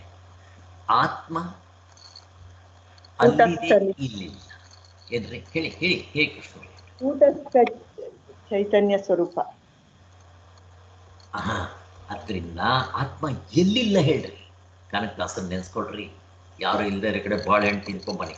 ಆದ್ದರಿಂದ ಮತ್ತೆ ರಮಣ ಮಹರ್ಷಿಗಳನ್ನ ಆ ಇವರು ಆ ವೈಸ್ ಪ್ರೆಸಿಡೆಂಟ್ ಬಂದಿದ್ದೆ, ದೇಶದ ವೈಸ್ ಪ್ರೆಸಿಡೆಂಟು ಅವರು ಬಂದಿದ್ದೆ ಕೇಳ್ತಾರೆ, if you come there function will be grand successful. ಇಷ್ಟೆಲ್ಲ ಹೇಳ್ತಾರೆ ಅವ್ರ ಬಾಯ ಹತ್ರ ಹೆಂಗೆ ಇಟ್ಕೊಂಡು ರಾಜಾಜಿ. ರಮಣ ಮಹರ್ಷಿಗಳು ಒಂದೇ ಮಾತಿನಲ್ಲಿ ಆಮ್ ಐ ನಾಟ್ ದೇ, ಮುಗಿದೋಯ್ತು. ಯಾವುದನ್ನು ಕುರಿತು ಹೇಳ್ತಾ ಇದ್ದಾರೆ? ಆತ್ಮನ ಕುರಿತು ಹೇಳ್ತಾ ಇದ್ದಾರೆ. ಆತ್ಮ ಎಲ್ಲ ಕಡೆ ಇರ್ತಾರೆ. ನಾನು ಈ ಶರೀರ ಇಲ್ಲದೆ ಇರ್ಬೋದು, ಕಟ್ಕೊಂಡೇಲ್ಲ ಬೇಕಾಗಿರೋದು ಇಂಪಾರ್ಟೆಂಟಾಗಿ ಯಾರು ಇರಬೇಕು ಅವ್ರು ಇರಬೇಕು ಅಲ್ವಾ, ಆ ಅರ್ಥ. ಆದ್ದರಿಂದ ಅದು ಹುಟ್ಟೋದಿಲ್ಲ, ಅಲ್ಲಿಂದ ಹುಟ್ಟೋದಿಲ್ಲ, ಅದಕ್ಕೆ ಚಲನೆ ಇಲ್ಲ, ಚಲನೆ ಬೇಕಾಗೋದಿಲ್ಲ. ಚಂದ್ರಲೋಕದಲ್ಲಿಲ್ವೇನೋ, ಸೂರ್ಯಲೋಕದಲ್ಲಿಲ್ವೇನೋ, ಆ ಮುಕ್ತರಾದವರು ಹೇಳಿದ್ದ ಅನುಭವ ನೋಡ್ರಿ. ಅಹಂ ಮನುಹು ಅಹಂ ಸೂರ್ಯ. ಅಪ್ಪ, ಎಲ್ಲವೂ ನಾನೇ, ಎಲ್ಲ ಕಡೆ ನಾನೇ ಇರೋದು. ಈ ಅಹಂಕಾರ ಅಲ್ಲ, ಇದನ್ನು ಅಹಂ ಬ್ರಹ್ಮಾಸ್ಮಿ ಅಂತಾರೆ. ಈ ಅಹಂ ಬ್ರಹ್ಮಾಸ್ಮಿಗೂ ನಾವಿಟ್ಕೊಂಡಿರೋ ಅಹಂಗೂ ವ್ಯತ್ಯಾಸ ತುಂಬ ಇದೆ. ರಾಮಕೃಷ್ಣ ಪರಮಹಂಸರು ಹೇಳ್ದಂಗೆ ಅಹಂ ಬ್ರಹ್ಮಾಸ್ಮಿ ಅಂದ್ರೆ ನೀರ್ ಮೇಲೆ ಬರ್ದಂಗೆ ಅಹಂಕಾರ ಬರಿತಾ ಇದ್ದಂಗೆ ಅಳಿಸೋಗ್ತಾ ಇರುತ್ತೆ. ಬ್ರಹ್ಮಜ್ಞಾನಿಗಳಿಗಿರೋ ಅಹಂಕಾರ, ಕೋಪಗಳು ಅಷ್ಟೇ ಇರಲ್ಲ ಅಂತಲ್ಲ, ಇರುತ್ತೆ. ಹೇಗಿರುತ್ತೆ? ಚಿಟಿಕೆ ಚಿಟಿಕೆ ಹೊಡೆದಂಗೆ ಇರುತ್ತೆ. ಅವರು ಕರುಣಾಮಯಿಗಳು. ಒಳಗಡೆ ಆ ಮಾತೆಯ ಬುಗ್ಗೆ ಹಾಗೆ. ಪರಮಾತ್ಮ ಚೈತನ್ಯದ ಸ್ವರೂಪ ಹೀಗಿದೆ. ನಿಧರ್ಮಕವು, ಅಲ್ಲಿ ಧರ್ಮ ಅಧರ್ಮದ ಕ್ವಶ್ಚನ್ ಇಲ್ಲ. ಪರಮಾರ್ಥ ಜ್ಞಾನ ಇದು ನಿಜವಾಗ್ಲೂ ಪರಮಾರ್ಥ ಅಂತ ಹೇಳ್ತಾ ಇದ್ದಾರೆ. ಅದನ್ನ ವಿಜ್ಞಾನ, ವಿಜ್ಞಾನವೇ ಅಂತ ಇಲ್ಲಿ ಕರೆದಿದ್ದಾರೆ. ಇಲ್ಲಿ ವೇದಾಂತದಲ್ಲೂ ಕೂಡ ಅದನ್ನು ವಿಜ್ಞಾನ ಅಂತ ಕರೆದಿದ್ದಾರೆ ಅಂತ ಅಂದಿದ ತಕ್ಷಣ ಬೌದ್ಧರು ಹೇಳಿರೋ ಈ ವಿಜ್ಞಾನ ಅಲ್ಲ. ಚೆನ್ನಾಗಿ ಅರ್ಥ ಮಾಡ್ಕೋಬೇಕು. ಅವ್ರು ಹೇಳೋದು ಕ್ರಿಯಾರೂಪವಾದ ವಿಜ್ಞಾನ. ಅವ್ರು ಹೇಳೋದು ಅಂತಃಕರಣವನ್ನು ಹೇಳ್ತಾರೆ, ಮನಸ್ಸನ್ನು. ಅಲ್ಲಿ ಪ್ರತ್ಯಯಗಳಿರುತ್ತೆ, ತ್ರಿಪುಟಿ ಇರುತ್ತೆ, ದ್ವೈತ ಇರುತ್ತೆ. ಅದನ್ನು ಅವರು ವಿಜ್ಞಾನ ಅಂತ ಕರೀತಾರೆ. ನಾವು ಇದಕ್ಕೆ ವಿಜ್ಞಾನ ಅಂತ ಕರಿತಾ ಇದ್ದೀವಿ ಅಂದಿದ ತಕ್ಷಣ, ಯಾಕೆಂದರೆ ಆ ಬೌದ್ಧರು ಯಾವ ವರ್ಡ್ ಉಪಯೋಗಿಸ್ತಾರೆ, ನಾವು ಅದೇ ವರ್ಡ್ ಉಪಯೋಗಿಸಿದ ತಕ್ಷಣ ಗೌಡಪಾದರು ಬುದ್ಧಿಸ್ಟ್ನವರು ಅಲ್ಲ. ಯಾಕೆ ಅಂತ ಇಲ್ಲಿ ರೀಸನ್ ಕೊಡ್ತಾರೆ. ಇನ್ನೂ ಒಂದು ಕಾರಣ, ಇಲ್ಲಿ ಆತ್ಮನನ್ನ ವಿಜ್ಞಾನ ಅಂತ ಕರೆದ್ರು ಯಾಕೆ ಅಂತಂದರೆ ಭಗವದ್ಗೀತೆಯಲ್ಲಿ ಜ್ಞಾನ ವಿಜ್ಞಾನ ಅಂತ ಹೇಳ್ತಾರೆ. ಅಲ್ಲಿ ಜ್ಞಾನದಿಂದ ಮೋಕ್ಷ ಅಂತ ಅಷ್ಟು ಇಟ್ಕೊಂಡ್ರೆ ಅದನ್ನೇ ವಿಜ್ಞಾನ ಅಂತ ಹೇಳೋದು. ಜ್ಞಾನ ವಿಜ್ಞಾನ ಯಾಕೆ ಹೇಳಿದ್ರು? ಈಗ ನಿಮಗೆ ಥಿಯರಿಟಿಕಲ್ ನಾಲೆಡ್ಜ್ ಆದರೆ ಅದನ್ನು ಜ್ಞಾನ, ಪ್ರಾಕ್ಟಿಕಲ್ ಆಗಿ ನಾಲೆಡ್ಜ್ ಆದರೆ ಅದನ್ನು ವಿಜ್ಞಾನ ಅಂತ ಕರೆದರೆ ನಾವು ನೋಡಿರ್ತೀವಿ. ಅದೇ ರೀತಿ ಮತ್ತೆ ನಿಮಗೆ ಬೃಹದಾರಣ್ಯಕ ಉಪನಿಷತ್ನಲ್ಲಿ ಏನಂತ ಹೇಳುತ್ತೆ? ಅದನ್ನು ವಿಜ್ಞಾನಂ ಜ್ಞಾನಂ ಅನಂತಂ ಬ್ರಹ್ಮ ಅಂತ ಹೇಳುತ್ತೆ ಅಲ್ವಾ. ಆದ್ದರಿಂದ ವಿಜ್ಞಾನಂ ಆನಂದಂ ಬ್ರಹ್ಮ ಅಂತ ಬೃಹದಾರಣ್ಯಕದಲ್ಲಿ ಹೇಳುತ್ತೆ, ತೈತರ್ಯದಲ್ಲೂ ಹೇಳುತ್ತೆ. ಆದ್ದರಿಂದ ನಾವು ಕರಿತಾ ಇರೋ ವಿಜ್ಞಾನ ಅಂದಿದ ತಕ್ಷಣ ಬುದ್ಧಿಷ್ಟ ಅಲ್ಲ. ಆದರೆ ಬೌದ್ಧರು ಏನು ಹೇಳ್ತಾರೆ? ಅವ್ರದ್ದು ಅಲಯ ವಿಜ್ಞಾನವಂತೂ ಇಲ್ಲಿ ಪ್ರಸಕ್ತವೇ ಅಲ್ಲ. ಅವ್ರು ಹೇಳೋ ವಿಜ್ಞಾನ ಅಲ್ಲವೇ ಅಲ್ಲ. ಹೆಸರು ಒಂದೇ ಇರ್ಬೋದು. ಹೇಗೆ ಸಾಂಖ್ಯ, ಕಪಿಲ ಸಾಂಖ್ಯರು ಸಾಂಖ್ಯಕ್ಕೂ ಜ್ಞಾನಕ್ಕೂ ಸಾಂಖ್ಯ ಅಂತ ಕರೀತಾರೆ. ಯೋಗ ಅಂದಿದ ತಕ್ಷಣ ಪಾತಂಜಲ ಯೋಗ ತಗೊಂಡ್ಬಿಡ್ತಾರೆ, ಅಲ್ಲ. ಹೀಗೆ ಅದಕ್ಕೋಸ್ಕರ ಅದೇ ರೀತಿಯಲ್ಲಿ ವಿಜ್ಞಾನ ಅಂದಿದ ತಕ್ಷಣ ಬೌದ್ಧರು ತಗೋಬಾರ್ದು. ಹೀಗೆ ಚಿತ್ತವು ಹುಟ್ಟಿರುವುದಿಲ್ಲ ಎಂಬ ಕಾರಿಕೆಯಲ್ಲಿ ಇಷ್ಟರಲ್ಲೇ ಇನ್ನೂ ಚಿತ್ತ ಹುಟ್ಟೋದಿಲ್ಲ ಅನ್ನೋದು ಮುಂದೆ ಕೂಡ ನಿರಾಕರಣೆ ಮಾಡ್ತಾ ಬರ್ತಾರೆ. ಚೆನ್ನಾಗಿ ಗೊತ್ತಾಗುತ್ತೆ. ಆದ್ದರಿಂದ ಈ ವಿಜ್ಞಾನ ಹೇಗಿರುತ್ತೆ? ಚಲ ಆಭಾಸ, ಚಲಿಸುತ್ತಿರುವಂತೆ ಅಷ್ಟೇ. ಪರಮಾತ್ಮ ತತ್ವವನ್ನು ವಿಜ್ಞಾನವೆಂಬ ಶಬ್ದದಿಂದ ಏತಕ್ಕೆ ಹೇಳಿದೆ ಅಂದರೆ, ನಮ್ಮ ವಿಜ್ಞಾನಂ ಆನಂದಂ ಬ್ರಹ್ಮ ಅಂತ ಬೃಹದಾರಣ್ಯಕದಲ್ಲಿ ಹೇಳಿದೆ. ಆ ಪರಮಾರ್ಥ ವಿಜ್ಞಾನದ ಸ್ವರೂಪವೇನು ಎಂದರೆ ಅದು ಜಾತ್ಯಾದಿ ಪ್ರಪಂಚವಿಲ್ಲದ್ದರಿಂದ ಹೌದು. ನಾವು ಹೇಳೋ ಈ ವಿಜ್ಞಾನ ಆತ್ಮನಿಗೆ ಹೇಳ್ತಾ ಇರೋದು ಅದು ಅದ್ವಯವು ಅಂದರೆ ಎರಡನೆಯದಲ್ಲದ್ದು, ನಿರ್ಭಾಗವಾದ, ಅದಕ್ಕೆ ಭಾಗ ಮಾಡೋಕ್ಕೆ ಬರಲ್ಲ. ಅದು ನಿರವಯ, ಅವಯವಗಳಿಲ್ಲ. ಅಂಗಾಂಗಗಳಿದ್ದರೆ ಅದನ್ನು ಭಾಗ ಮಾಡ್ಬೋದು, ತಲೆ, ರುಂಡ, ಮುಂಡ ಹಿಂಗೆಲ್ಲ. ನಿರ್ಭಾಗ, ನಿರವಯ.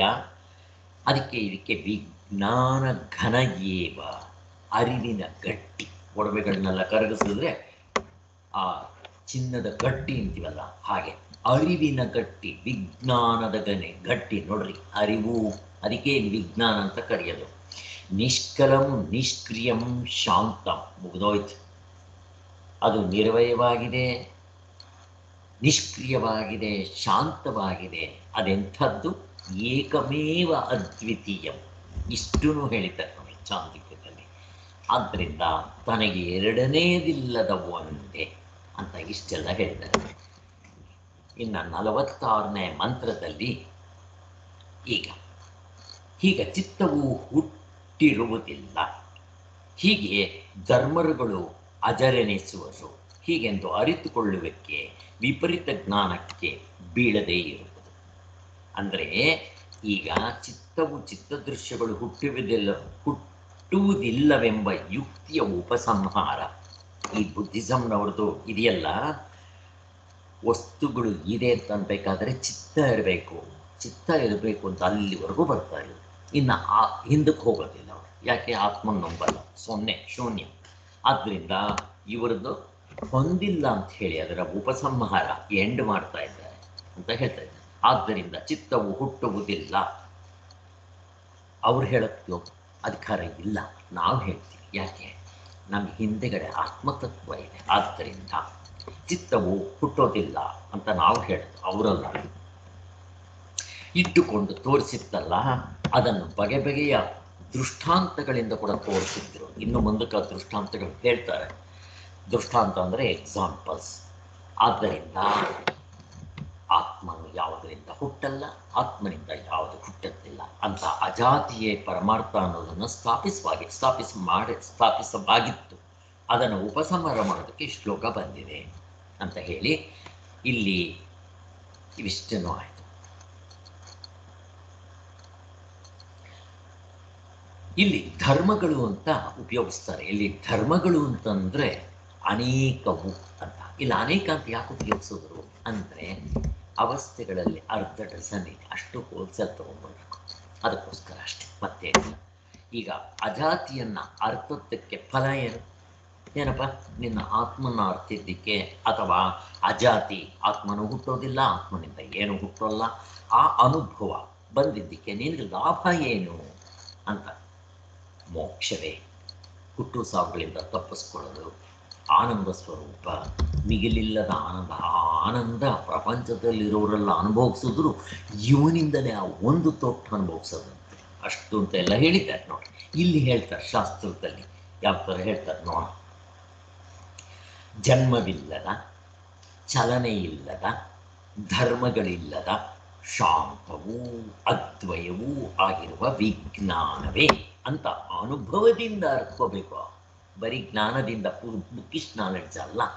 ಅವಸ್ಥಾತ್ರಯ ವಿಚಾರ ಕೇಳಿದ ತಕ್ಷಣ, ಆತ್ಮನ ಗುರುತಿಸಿದ ತಕ್ಷಣ ನಾನು ನಿಂತ್ಕೊಂಡ್ಬಿಟ್ಟೆ ಅನ್ನೋದಲ್ಲ. ಮತ್ತು ಏನು ಲಾಭ ಆಗುತ್ತೆ? ಇವಾಗಿದೆಯಾ ನೋಡ್ಕೊಳ್ರಿ. ಪುತ್ರೈಷಣೆ, ವಿತ್ತೈಷಣೆ, ಲೋಕೈಷಣೆ ಆಗಿರಬೇಕು. ಪುತ್ರರ ಮೇಲೆ ನನಗೆ ಮಮಕಾರವಿರಬಾರ್ದು. ಇಲ್ಲಿ ಪುತ್ರ ಅಂದಿದ ತಕ್ಷಣ ಹೆಂಡತಿ, ಮಕ್ಕಳು, ಮನೆ, ಮಠ, ಆಸ್ತಿ ಪಾಸ್ತಿ, ಅಂತಸ್ತು, ಐಶ್ವರ್ಯ, ಬಿರುದು, ಆಳು ಕಾಳು, ವಾಹನ ಎಲ್ಲ ಸೇರ್ಕೊಂಡ್ಬಿಡ್ತೀನಿ. ನನ್ನದು ಎರಡೂ ಸೇರಿಸ್ಕೋಬೇಕು. ಹೋಲ್ಸೇಲಾಗಿ ಹೇಳ್ಬೇಕು ಅಂದರೆ ಆದಿ ಭೌತಿಕ, ಆದಿ ದೈವಿಕ. ಹೋಲ್ಸೇಲ್ ನಾನು ಅಂತ ಅನ್ಬೇಕಾದ್ರೆ ಆಧ್ಯಾತ್ಮಿಕ, ಮುಗಿದೋಯ್ತು. ಇವೆರಡೂ ಆಬ್ಜೆಕ್ಟ್ ನಮಗೆ ಗೊತ್ತಿದೆ. ಇವುಗಳ ಮೇಲೆ ನಾನು, ನನ್ನದು, ಅಹಂ ಮಮಃ ಇರಬಾರ್ದು. ನಮ್ಮ ವಾಚ್ಮ್ಯಾನ್ದು ಕತೆ ಹೇಳಿದ್ನಲ್ಲ, ಕತೆ ಅಲ್ಲ, ನಡೆದ ಘಟನೆ. ನಿನ್ನೆ ಕೂಡ ಫೋನ್ ಮಾಡಿದ್ದೆ ಅವನಿಗೆ. ಮಾಡಿದ್ರೆ ಫೋನು ಈಗಲೂ ತಲೆ ಹಿಂಗೆ ಇಟ್ಕೊಂಡು ಕೂತಿದ್ದಾನೆ, ಕಣ್ಣು ಒರೆಸ್ಕೊತಾ ಇದ್ದಾನೆ. 1 ತಿಂಗಳು ಇನ್ನು ಕಣ್ಣಲ್ಲಿ ನೀರು. ಹಿಂದೆ ಕೂಡ ನನಗೊಂದು ಎಕ್ಸಾಂಪಲ್ ಹೇಳಿದ್ದೆ. ಆ ಗಂಡನ್ನ ಕಳ್ಕೊಂಡಿದ್ದ ಹೆಂಡತಿ ಕೊಳ್ಳೇಗಾಲದವರು ಅಂತ ಹೇಳಿ ಪೋಸ್ಟ್ ಮಾರ್ಟಮ್ ಮಾಡಿ ಎಲ್ಲ ಕೊನೆಗೆ ಅವರಿಗೆ ನರಕ್ಕೆ ಇಂಜೆಕ್ಷನ್ ಕೊಟ್ಟು ಮಲಗದ ಮೇಲೆ ಎಷ್ಟು ದಿನ ಇತ್ತು? 2-3 ತಿಂಗಳಿತ್ತು. ಆಮೇಲೆ ಹೆಂಗಿದ್ದಾರೆ ಅಂತ ಕೇಳಿದೆ. ಚೆನ್ನಾಗಿ ಮಾಮೂಲಿಯಾಗಿದ್ದಾರೆ, ಸರಿ, ಊಟ ಗಿಟ್ಟ ಮಾಡ್ಕೊಂಡು ಆರಾಮಾಗಿ ಮಾಮೂಲಿಯಾಗಿದ್ದಾರೆ ಅಂತ. ಹೆಂಗಿದೆ ಇದಕ್ಕೆ ಸ್ಮಶಾನ ವೈರಾಗ್ಯ. ಹೀಗೆ ವೈರಾಗ್ಯಗಳಲ್ಲಿ ಸ್ಮಶಾನ ವೈರಾಗ್ಯ, ಪ್ರಸೂತಿ ವೈರಾಗ್ಯ, ಡೆಲಿವರಿ ಆದಾಗ, ಮತ್ತು ಅಭಾವ ವೈರಾಗ್ಯ. ನನಗೇನು ಬೇಡ, ಯಾಕೆ ಇಲ್ಲ, ಯಾಕೆ ತುಪ್ಪ ತಿನ್ನೋಲ್ಲ, ನನ್ನ ಹತ್ರ ಇಲ್ಲ, ಭಿಕ್ಷುಕರು, ಅಭಾವ ವೈರಾಗ್ಯ. ಈ ವೈರಾಗ್ಯಗಳು ನಮ್ಮ ಮೋಕ್ಷಕ್ಕೆ ಸಹಾಯ ಮಾಡಲ್ಲ ಸ್ವಾಮಿ. ನಿಜವಾಗ್ಲೂ ಒಳಗಡೆಯಿಂದ ಬರಬೇಕು ವೈರಾಗ್ಯ ಅದು ಅಂತ ಹೇಳ್ತಾರೆ. ಏನಾಗಲಿ ಇಲ್ಲಿ ಫಲ ಏನು? ಪುತ್ರೈಷಣೆ, ವಿತ್ತೈಷಣೆ, ಲೋಕೈಷಣೆ. ಇಲ್ಲಿ ರಾಮಕೃಷ್ಣ ಪರಮಹಂಸರು ಹೇಳೋ ಹಾಗೆ ಹೆಣ್ಣು ಹೊನ್ನು ಮಣ್ಣು ಯಾವ್ದು ಬೇಕಾದರೂ ಇಟ್ಕೊಳ್ರಿ, ಇವುಗಳ ಮೇಲೆ ನಾನು ಕಿಂಚಿತ್ ಮಮಕಾರ ಇರಬಾರ್ದು. ಇಲ್ಲಿ ನೋಡ್ರಿ, ಇನ್ನೂ ಒಂದು ಎಕ್ಸಾಂಪಲ್ ಕೊಡ್ತೀನಿ, ರೀಸೆಂಟಾಗಿ ನಡೆದದ್ದು. ಈಗ ಸಾವಿನಿಂದ ದುಃಖ ಅಲ್ಲ, ಜಾಮೂನಿನಿಂದ ಸುಖ ಅಲ್ಲ, ಹಾಗೆ ಸಾವಿನಿಂದ ದುಃಖ ಅಲ್ಲ. ಇನ್ನೊಂದು ಎಕ್ಸಾಂಪಲ್ ಕೊಡ್ತೀನಿ ನೋಡ್ರಿ. ಇದು ಅಷ್ಟೇ ನಡೆದದ್ದು ಘಟನೆ, ರೀಸೆಂಟ್ ಆಗಿತ್ತು. ಒಂದು ಮನೆಯಲ್ಲಿ ತಂದೆ ಮಗಳು ಇಬ್ಬರೇ ಇರೋದು. ಆ ತಂದೆ ಮಗಳು ಇಬ್ಬರಿಗೂ ಈಗೋಯಿಸ್ಟಿಕ್ ಅಹಂಕಾರ, ಪರಾಕಾಷ್ಠೆ ಇಬ್ಬರದು. ಅಹಂಕಾರದಲ್ಲಿ ಪರಾಕಾಷ್ಠೆ. ನಾನು ಅವ್ರಿಗೆ ಬಗ್ಬಾರ್ದು. ಯಾರು? ತಂದೆ ಮಗಳು. ತಂದೆ ಮಗಳಿಗೆ ಯಾಕೆ ಬಗ್ತಾನು? ಯಾರಿಗೂ ಬಗ್ದೇ ಇರೋವನು ಮಗಳಿಗೆ ಬಗ್ತಾನ? ಬಗ್ಗೋದಿಲ್ಲ. ಹೀಗಿದ್ದರೆ ಈಗ ಕರೋನಾ ಬಂದು ಆ ತಂದೆ 2 ವರ್ಷದಿಂದ ಆಚೆಗೆ ಹೋಗಲಿಲ್ಲ. ನಾವು ಹೋಗಕ್ಕೆ ಭೇಟಿ ಮಾಡ್ತಾ ಇರ್ತೀವಿ ಅವ್ರನ್ನ. ನಮ್ಮ ಮನೆ ಹತ್ರನೇ ಇದ್ದಾರೆ, ಫ್ಯಾಮಿಲಿ ಫ್ರೆಂಡ್ಸ್ ಥರ. ಹೋಗಿದ್ದೆ, ಅವ್ರನ್ನ ಮಾತಾಡಿಸಿ ಎಲ್ಲ ಮಾಡಿ, ಸರ್ ನೀವು ಹೊರಗಡೆ ಬನ್ನಿ ಸರ್, ನಾನು ವಾಕಿಂಗ್ ಕರ್ಕೊಂಡು ಹೋಗ್ತೀನಿ. ಕೇಳೋದಿಲ್ಲ.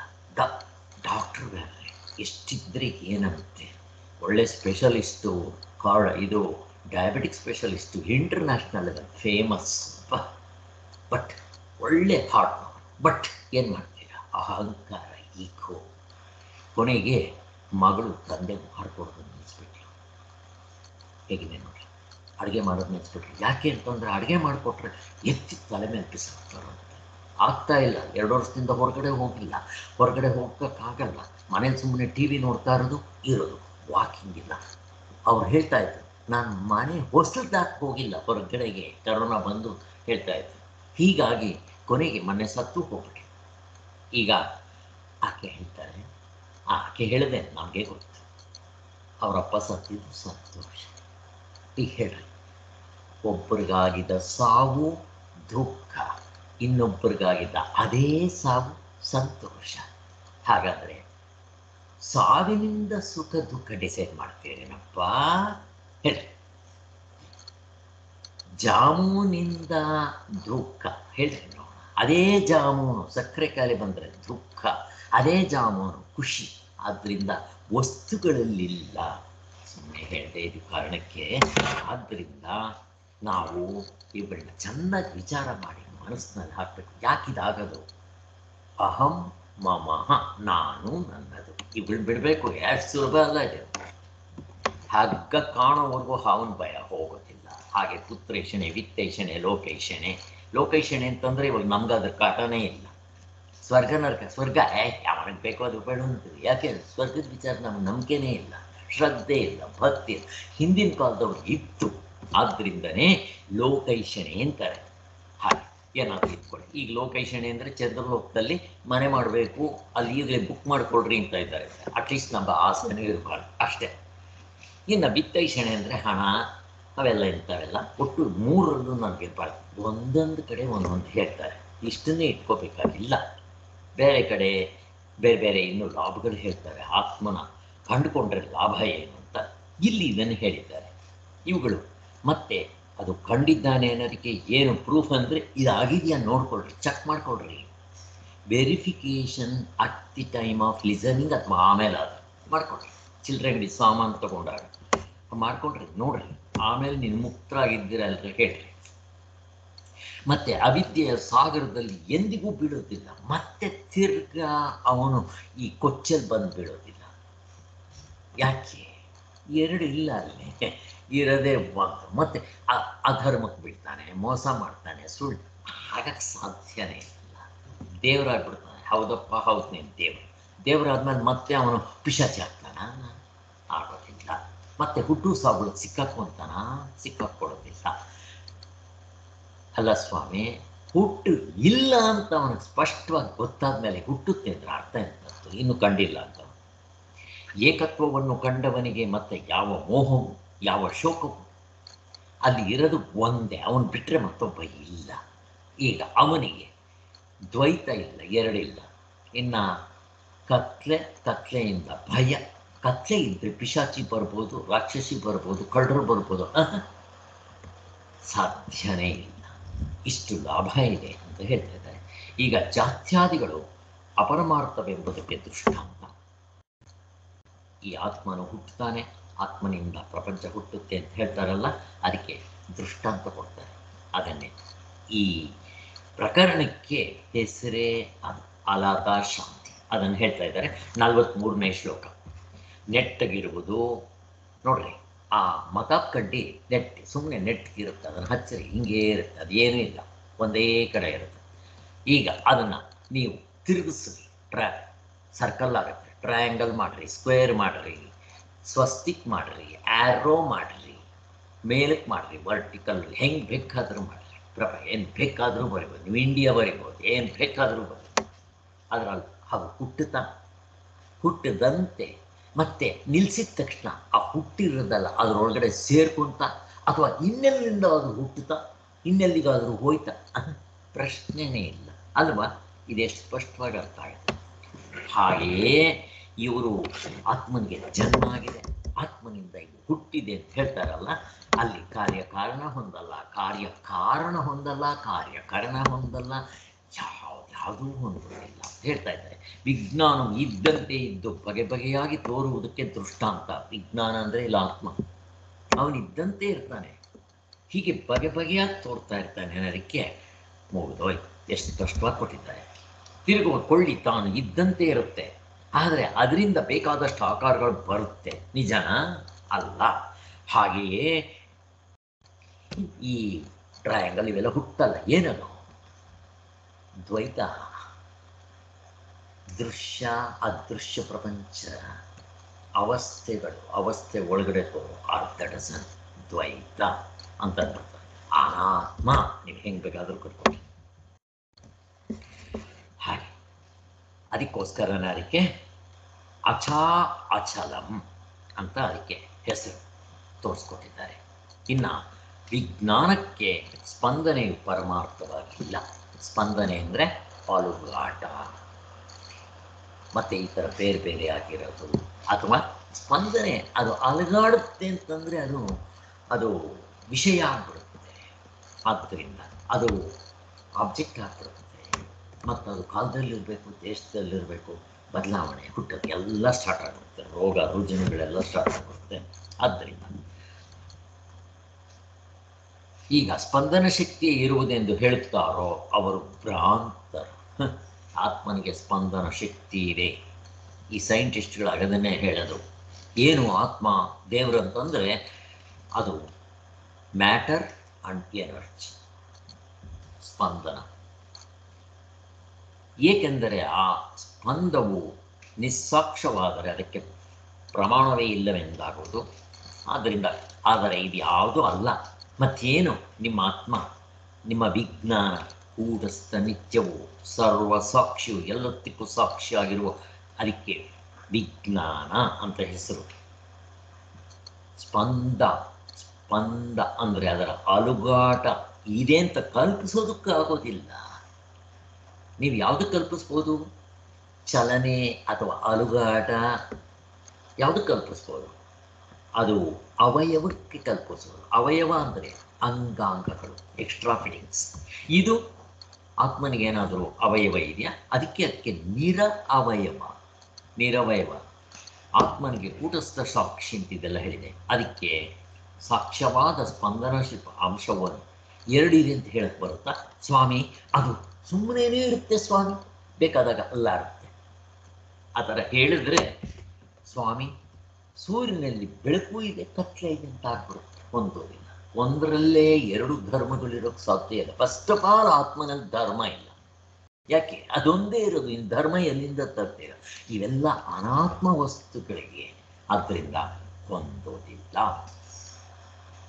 ಈ ಆತ್ಮನು ನಿಷ್ಕಲನು, ನಿಷ್ಕ್ರಿಯನು, ಶಾಂತನು, ಹೊರಗೂ ಒಳಗೂ ಜನ್ಮ ಇಲ್ಲದವನು ಈ ಆತ್ಮನು. ಅದಕ್ಕೋಸ್ಕರನೇ ಅಂಥ ಆತ್ಮನು. ಎಂಥ ಆತ್ಮ ಅವನು? ಮಹಾಂತನು, ಅಜನು, ಅಜರನು, ಅಮರನು, ಅಮೃತನು, ಬ್ರಹ್ಮವು. ಇಷ್ಟೆಲ್ಲ ಹೇಳ್ತಾ ಇದ್ದಾರೆ. ಇಷ್ಟು ಹೇಳಿದ್ರಲ್ಲ ಡೆಫಿನೇಷನ್ನು, ಇದು ಯಾರಾದರೂ ಸಂಸಾರಿ ಕೇಳೋಕ್ಕಾಗುತ್ತಾ?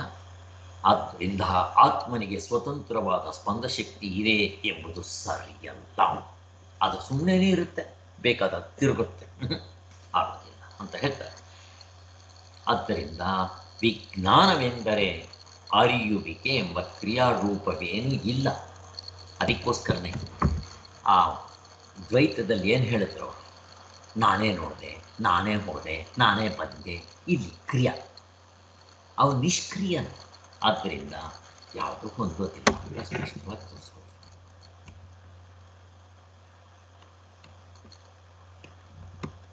ಇನ್ನು ನಿಮ್ಮ ವಿಜ್ಞಾನಕ್ಕೆ ಸೃಷ್ಟಿ ಸ್ಥಿತಿ ಲಯ ಅಂತ ಹೇಳಿದ್ರಲ್ಲ ಸ್ವಾಮಿ, ಅದೇನು ಅಂತ ಪ್ರಶ್ನೆ ಕೇಳಿದ್ರೆ ಎಲ್ಲವೂ ಕೂಡ ಅಧ್ಯಾರೋಪ ದೃಷ್ಟಿಯಿಂದ. ಫಸ್ಟ್ ಆಫ್ ಆಲ್ ಸೃಷ್ಟಿನೇ ಆಗಿಲ್ಲ ಅದ್ವೈತ ಅಂತಂದಮೇಲೆ ಸೃಷ್ಟಿ ಸ್ಥಿತಿ ಲಯ ಯಾಕೆ? ಮತ್ತೆ ನಿಮ್ಮ ಗ್ರಡೇಷನ್ಸ್ 3 ಜನ ಇರ್ತಾರಲ್ಲ ಅಂಥವ್ರಿಗೋಸ್ಕರ ನೀವು ಈ ವಿಚಾರ ಕೇಳಿದ್ರೆ ನಿಮ್ಗೆ ಈಗಲೇ ಅದ್ರ ಮೇಲೆ ಮತ್ತಿನ್ನೊಂದು, ಓಹೋ ಸೃಷ್ಟಿ ಸ್ಥಿತಿ ಲಯ ಇಲ್ಲ, ಏನೂ ಆಗಿಲ್ಲ, ನೀನು ಮಜಾ ಮಾಡಕ್ಕೆ ಬಿಡು ಅಂತಂದರೆ ಅವನು ಶಾಸ್ತ್ರ ಅರ್ಥ ಆಗಿಲ್ಲ. ಬ್ರಹ್ಮ ಸತ್ಯ ಜಗತ್ತು ಮಿಥ್ಯ ಅಂತ ಅರ್ಥ ಮಾಡ್ಕೊಳ್ಳೋದು ಹೀಗೆ ಎಲ್ಲರೂ ಹಂಗೆ ಅರ್ಥ ಮಾಡಿಕೊಂಡು ಹಾಳಾಗಿ ಹೋಗ್ಬಿಡ್ತಾರೆ, ಇನ್ನು ಕೆಳಕ್ಕೆ ಹೋಗ್ಬಿಡ್ತಾರೆ. ಯಾಕೆಂದರೆ ಬೇರೆ ಧರ್ಮಗಳಲ್ಲಿ ಧರ್ಮ ಸತ್ಯ ಜಗತ್ತು ಮಿಥ್ಯ ಅಂದ್ರೆ ಆ ಅರ್ಥ ಬರುತ್ತೆ. ಆ ಅರ್ಥ ಅಲ್ಲ. ವ್ಯವಹಾರ ಬೇರೆ, ಪರಮಾರ್ಥ ಬೇರೆ ಅಲ್ಲ. ನೀವು ಆತ್ಮನ ಕಂಡುಕೊಂಡ್ರೆ ನೀವು ಪ್ರಪಂಚನ ಹೇಗೆ ನೋಡ್ತೀರಾ ಅನ್ನೋದು ಬ್ರಹ್ಮಜ್ಞಾನಿಗಳು ಹೇಗೆ ನಡ್ಕೊತಾರೆ ಅಂತ ಹೇಳಿದ್ವಲ್ಲ ಹಾಗೆ. ಅವರಿಗೆ ಪ್ರೀತಿ, ವಾತ್ಸಲ್ಯ, ಪ್ರೇಮ, ಸಹನೆ, ತಾಳ್ಮೆ, ಅನುಕಂಪ, ಕ್ಷಮೆ, ದಯೆ, ಮೈತ್ರಿ ತಾಂಡವಾಡ್ತಾ ಇರುತ್ತೆ, ಸಹಜವಾಗಿರುತ್ತೆ, ಎಫರ್ಟ್ಲೆಸ್ ಆಗಿರುತ್ತೆ, ಚಾಯ್ಸ್ಲೆಸ್ ಆಗಿರುತ್ತೆ, ಸ್ಪಾಂಟೇನಿಯಸ್ ಆಗಿರುತ್ತೆ, ಮತ್ತು ಅನ್ಕಂಡೀಷನಲ್ ಲವ್. ನೀವು ಎಷ್ಟು ಕೊಡ್ತೀರಿ ನಾನು ಅಷ್ಟು ನಿಮ್ಗೆ ಕೊಡ್ತೀನಿ, ವ್ಯಾಪಾರ ಅಲ್ಲ ಇಲ್ಲಿ. ಆದ್ದರಿಂದ ನೀವು ಅವನು ದುಃಖ ಕೊಡ್ರಿ, ನಿಮ್ಗೆ ಆನಂದ ಕೊಡ್ತಾನೋ. ಹಾಗೆ ಮರ ಕಲ್ಲು ಹೊಡೀರಿ, ಹಣ್ಣು ಕೊಡುತ್ತೆ, ನೆರಳು ಕೊಡುತ್ತೆ, ಒಳ್ಳೆ ಗಾಳಿ ಕೊಡುತ್ತೆ. ಕಲ್ತ್ಕೋಬೇಕು ನಾವು ಅದರಿಂದ. ಅದೇನಾದರೂ ಎಕ್ಸ್ಪೆಕ್ಟ್ ಮಾಡೋಣ, ಸ್ವಾಮಿ ನನಗೊಂದು ಥ್ಯಾಂಕ್ಸ್ ಹೇಳಿ ಅಂತ ಅದಾಗಲಿ, ಭೂಮಿ ಆಗಲಿ, ಪ್ರಪಂಚದಲ್ಲಿ ಇಷ್ಟು ವಸ್ತುಗಳಿದೆಯಲ್ಲ, 24 ವಸ್ತುಗಳೇನೋ ಹೇಳ್ತಾ ಇರ್ತಾರೆ, ಪ್ರತಿಯೊಂದರಿಂದಲೂ ನಾವು ಕಲಿಬೇಕಾಗಿರುತ್ತಿದೆ. ಸೂರ್ಯ ನೋಡ್ರಿ, ಬೆಳಕು ಕೊಡ್ತಾನೆ. ಯಾವತ್ತಾದರೂ ಒಂದಿನ ಸೂರ್ಯನ ಬಿಲ್ ಕಳಿಸ್ತಾನ, ಥ್ಯಾಂಕ್ಸ್ ಹೇಳಿ ಅಂತಾನ, ನನ್ನ ಹರ ಹಾಕಿ ಅಂತಾನ, ಹೊಗಳ್ರಿ ಅಂತಾನ? ಯಾವತ್ತಾದ್ರು ಸೂರ್ಯ. ನಾವು ಅಂಥ ಸೂರ್ಯನು ಒಂದಿನ ನಮಸ್ಕಾರ ಮಾಡದೇ ಇದ್ದಾರೆ ನಮಗೆ ಎಂಥ ದಡ್ರು. ನಮ್ಗೆ ಏನೂ ಮಾಡದೆ ಯಾರ ಏನೋ ಒಂದು ಮಾಡಿಬಿಟ್ರೆ ಓ ಥ್ಯಾಂಕ್ ಯು ವೆರಿ ಮಚ್ ಅಂತೀವಿ. ಆದರೆ ಇಷ್ಟೆಲ್ಲ ನಮಗೆ ಸಹಾಯ ಮಾಡ್ತಾ ಇದ್ದೀರ ಭೂಮಿ ಭೂತಾಯಿ, ಎಂಥ ಕರುಣ ಮಾತೆ. ಎಷ್ಟು ಗಲೀಜು ಮಾಡ್ತೀವಿ, ಕಾಲಿನಲ್ಲೇ ಒದಿತೀವಿ. ಅಂಥ ಮಾತೆ ನಮಗೆ ಶೆಲ್ಟರ್ ಕೊಡ್ತಾಳೆ. ಹಾಗೆ ಭೂಮಿ ಆಗಲಿ, ನೀರಾಗಲಿ, ಯಾವತ್ತಾದರೂ ನಮ್ಗೆ ಅದರ ಕಡೆ ಗಮನ ಬಂದಿದೆಯಾ? ಇದನ್ನು ಪಂಚಭೂತಗಳ ಒಂದು ಭಾವನೆ ಮಾಡೋದು ಪರಮಾತ್ಮನೇ. ಆದ್ದರಿಂದ ಪ್ರಪಂಚ ಬೇರೆ, ಇದು ಬೇರೆ. ಹೇಳ್ರಿ ನಾವು ಹೇಳೋದು. ಆದ್ದರಿಂದ ಪರಾಸ್ಯ ಶಕ್ತಿರ್ವಿ ವಿದ್ಯತೆ ಶ್ರೂಯತೆ. ಈತನ ಪರಾಶಕ್ತಿಯು ವಿವಿಧವಾಗಿ ಇರುವುದೆನ್ನುವರು, ಇವೆಲ್ಲ ಅಧ್ಯಾರೋಕ್ತಿಯಿಂದ ಎಂಬುದೇ ಮುಂತಾದ ಶ್ರುತಿಗಳು ಅದಕ್ಕೆ ಪ್ರಮಾಣವು. ಆದ್ದರಿಂದ ಕಾರಿಕೆಯಲ್ಲಿ ವಿಜ್ಞಾನ ಸ್ಪಂದಿ, ವಿಜ್ಞಾನದ ಚಲನೆ ಎಂದರೆ ಚಲನೆಯಂತೆ ಅವಿದ್ಯೆಯಿಂದ ತೋರುವುದು ಅಂತ ಅರ್ಥ ಮಾಡ್ಕೋಬೇಕು. ಇನ್ನು 48ನೇ ಮಂತ್ರ ಸೇಮ್ ಅದನ್ನೇ ಹೇಳ್ತಾ ಇದ್ದಾರೆ. ಅಲುಗಾಡದೇ ಇರುವ ಕೊಳ್ಳಿ ಹೇಗೆ ಬೇರೆ ರೂಪದಿಂದ ತೋರ್ಕೊಳ್ಳದೆ ಅಜವಾಗಿರುವುದೋ ಹಾಗೆ ಅಲುಗಾಡದೇ ಇರುವ ವಿಜ್ಞಾನವು ಬೇರೆ ರೂಪದಿಂದ ತೋರ್ಕೊಳ್ಳದೆ ಅಜವಾಗಿರುತ್ತೆ. ಈಗ ನಿಮ್ಮ ಅಲತಾ ಶಾಂತಿ ಕಡ್ಡಿ, ಮತಾಪ್ ಕಡ್ಡಿ ಹೀಗೆ ಇಟ್ಕೊತೀರ, ಅಲುಗಾಡೋದಿಲ್ಲ. ಹಾಗೆ ನಿಮ್ಮ ಆತ್ಮನೂ ಅಲುಗಾಡೋದಿಲ್ಲ, ಹಾಗೆ ಇರ್ತಾನೆ. ನೀವು ಹಿಂಗೆ ತಿರುಗಿಸ್ರಿ, ಆಕಾರಗಳು ತೋರ್ಕೊಳ್ಳುತ್ತೆ. ಹಾಗಾದರೆ ಈ ಆಕಾರಗಳು ಮತಾಪ್ ಕಡ್ಡಿಯಿಂದ ಹುಟ್ಟ ಸೇಮ್. ಬೇರೆ ಕಡೆ ಎಕ್ಸಾಂಪಲ್ ಬೇರೆ ಕೊಟ್ಟಿದ್ರು, ಇಲ್ಲಿ ಬೇರೆ ಕೊಡ್ತಾರೆ. ಅಲ್ಲೇನು ಕೊಟ್ಟಿದ್ರು ಅದ್ವೈತ ಪ್ರಕರಣದಲ್ಲಿ ಜ್ಞಾಪಕ ಮಾಡಿಕೊಡ್ರಿ. ಎಕ್ಸಾಂಪಲ್ಗಳು ಒಂದಕ್ಕೊಂದು ಇಂಟರ್ ಕನೆಕ್ಷನ್ ಸಿಗುತ್ತೆ. ಅಲ್ಲಿ ಈಗ ಮಡಕೆನ ತಗೊಂಬಂದ್ರಿ, ನೀರು ಹಾಕಿ ಮೇಲ್ಗಡೆ ಆ ಸೂರ್ಯ ಮತ್ತು ಆಕಾಶ ಕಾಣ್ತು. ಸೂರ್ಯ ಸೂರ್ಯ ಅಲ್ಲ ಹುಟ್ಟಿದ್ದು, ನಿನ್ನ ಮಡಕೆಯಲ್ಲಿ ಇರೋ ನೀರ ಪ್ರತಿಬಿಂಬದಲ್ಲಿ ಕಾಣ್ತು, ನಿನ್ನ ಸೂರ್ಯ ಹುಟ್ಟಿದ. ಈಗ ಮಡಕೆನ ಎತ್ಕೊಂಡೋಗ್ರಿ, ಎತ್ಕೊಂಡು ಹೋಗ್ತಾರೆ. ಸೂರ್ಯ ನನ್ನ ಜೊತೆಲಿ ಬರ್ತಾ ಇದ್ದಾನೆ, ಅಲ್ಲಿಂದ ತಗೊಂಬರ್ಲಿ. ಸೂರ್ಯ ಈ ಕಡೆಗೆ ಬರ್ತಾ ಇದ್ದಾನ. ಮಡಕೆ ಹುಟ್ಟಿತು, ಸೂರ್ಯ ಹುಟ್ಟದ. ಮಡಕೆ ಹೊಡೆದೋಯ್ತು, ಸೂರ್ಯ ಹೊಡೆದೋಯ್ತು. ಮಡಕೆ ಒಳಗಡೆ ಸುವಾಸನೆ ಹಾಕ್ರಿ, ಸೂರ್ಯ ತುಂಬ ಸುವಾಸನೆಯಿಂದ ವಾಸನೆ ಬರ್ತಾ ಇದ್ದಾನೆ. ಅದರ ಸಗಣಿ ಹಾಕ್ರಿ, ಕೆಟ್ಟ ವಾಸನೆ ಬರ್ತಾ ಇದೆ. ಇದು ಸೂರ್ಯನಿಗೆ ಏನಾದರೂ ಇದೆಯಾ? ಹಾಗೆ ಆತ್ಮನಿಗೆ ಯಾವ ಅಂಟು ಇಲ್ಲ. ಅದನ್ನು ಇಲ್ಲಿ ಮತಾಪಟ್ಟಿ ತೋರಿಸ್ತಾರೆ. ಯಾವುದಾದ್ರೂ ಕೊಡ್ರಿ, ಹೇಗಾದರೂ ಮಾಡಿ ಇವರಿಗೆ ನಂಬಿಕೆ ಬರಬೇಕು ಅಂತ ಶಾಸ್ತ್ರ ಎಷ್ಟು ರೀತಿಗಳಲ್ಲಿ ನಮಗೆ ತಿಳಿಸ್ಕೊಡುತ್ತೆ ಅಲ್ವಾ?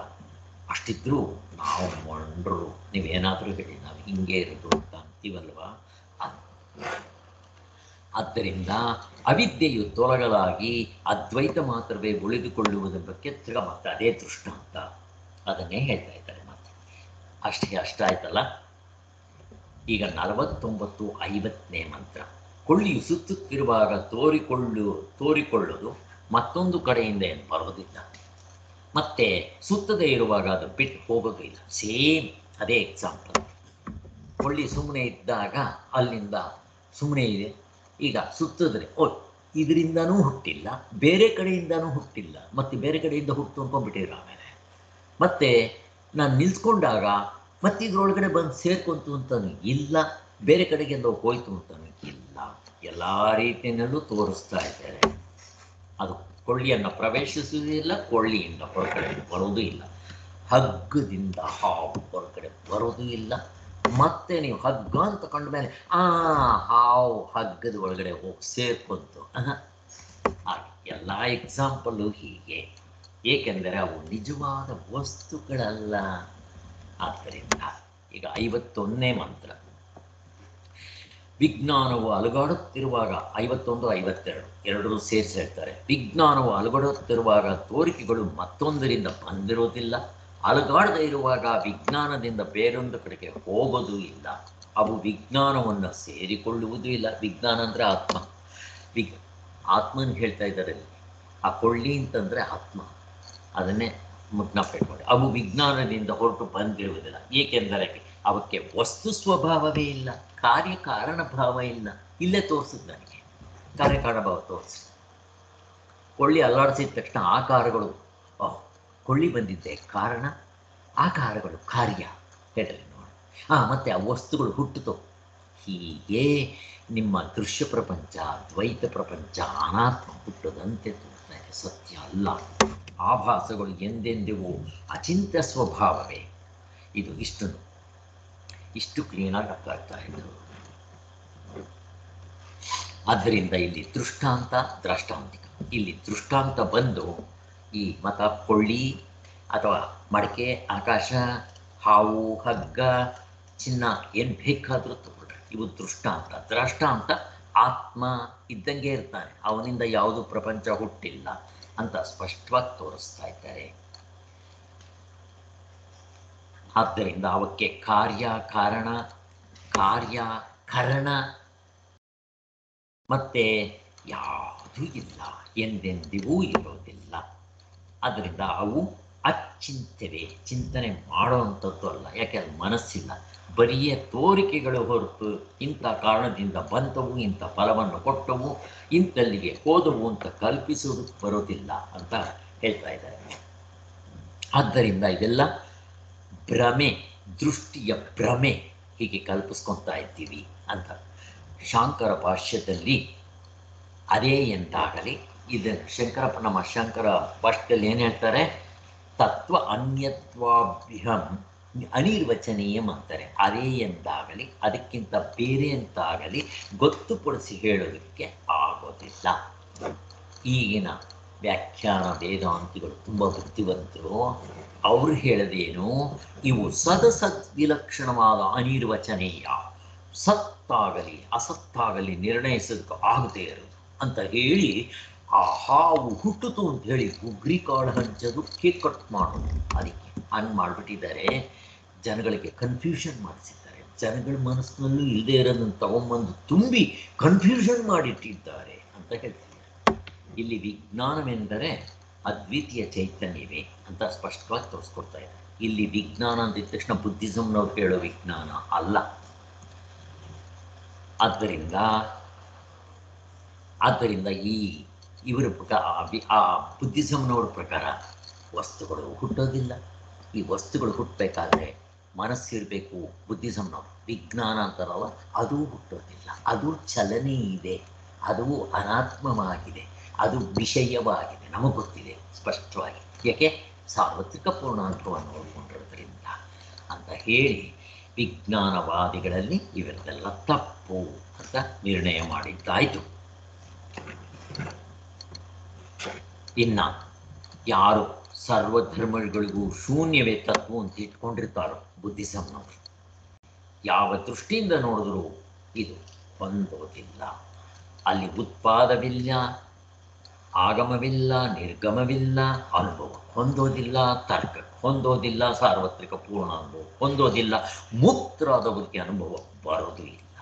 ಇಷ್ಟರಿಂದ ಇವ್ರದೂ ಹೊಂದಲ್ಲ, ದರ್ಶನಕಾರದು ಹೊಂದಲ್ಲ. ಮತ್ತು ಇವರೆಲ್ಲ ಏನು ಮಾಡ್ತಾ ಇದ್ದಾರೆ? ಆಕಾಶವನ್ನು ಗುದ್ದಿದಂತ ಪ್ರಯತ್ನ ಮಾಡ್ತಾ ಇದ್ದಾರೆ. ಆಕಾಶನ ಗುದ್ದಕ್ಕಾಗತ್ತಾ? ಸುಬ್ರಾಯ್ ಶರ್ಮಾ ಅವ್ರು ಯಾವಾಗಲೂ ಒಂದು ಎಕ್ಸಾಂಪಲ್ ಕೊಡ್ತಾರೆ. ಪ್ರಪಂಚದಲ್ಲಿರೋ ಎಲ್ಲ ಸೈನಿಕರನ್ನು ಇಡಿಸ್ಬಿಟ್ಟು ಆಕಾಶದ ಕಡೆ ಗುಂಡೋಡಿಸ್ರಿ, ಆಕಾಶ ಏನಾದರೂ ಕಿಸಕ್ ಪಿಸಕ್ ಅನ್ನತ್ತ ನೋಡ್ರಿ. ನಿಜ ಅಲ್ವಾ?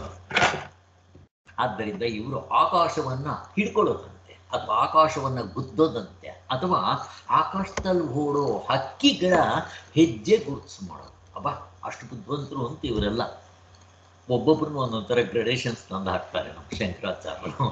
ಈ ಬಾಹ್ಯ ಸತ್ಯತೆವಾದಿಗಳನ್ನ ಹಾಗೆ ಒಂದೊಂದು ಎಕ್ಸಾಂಪಲ್ ಕೊಡ್ತಾ ಬರ್ತಾರೆ. ಇನ್ನು ಇವ್ರನ್ನ ಈ ವಿಜ್ಞಾನವಾದಿಗಳು ಈ ಒಂದು ಎಕ್ಸಾಂಪಲ್ನಲ್ಲಿ ಒಂದು ಸೇರಿಸ್ತಾರೆ. ಇನ್ನು ಶೂನ್ಯವಾದಿಗಳು ಇನ್ನೊಂದು ಸ್ವಲ್ಪ ಈ ಎಕ್ಸಾಂಪಲ್ನಲ್ಲಿ ಸೇರಿಸ್ತಾರೆ. ಹಾಗೆ ಇವರೆಲ್ಲ ಆಕಾಶವನ್ನು ಗುದ್ದೋನ್ಗೆ ಸರ್ಕಸ್ ಮಾಡ್ತಾ ಇರ್ತಾರೆ. ಇದು ಆಗೋದಿಲ್ಲ ಅಂತ.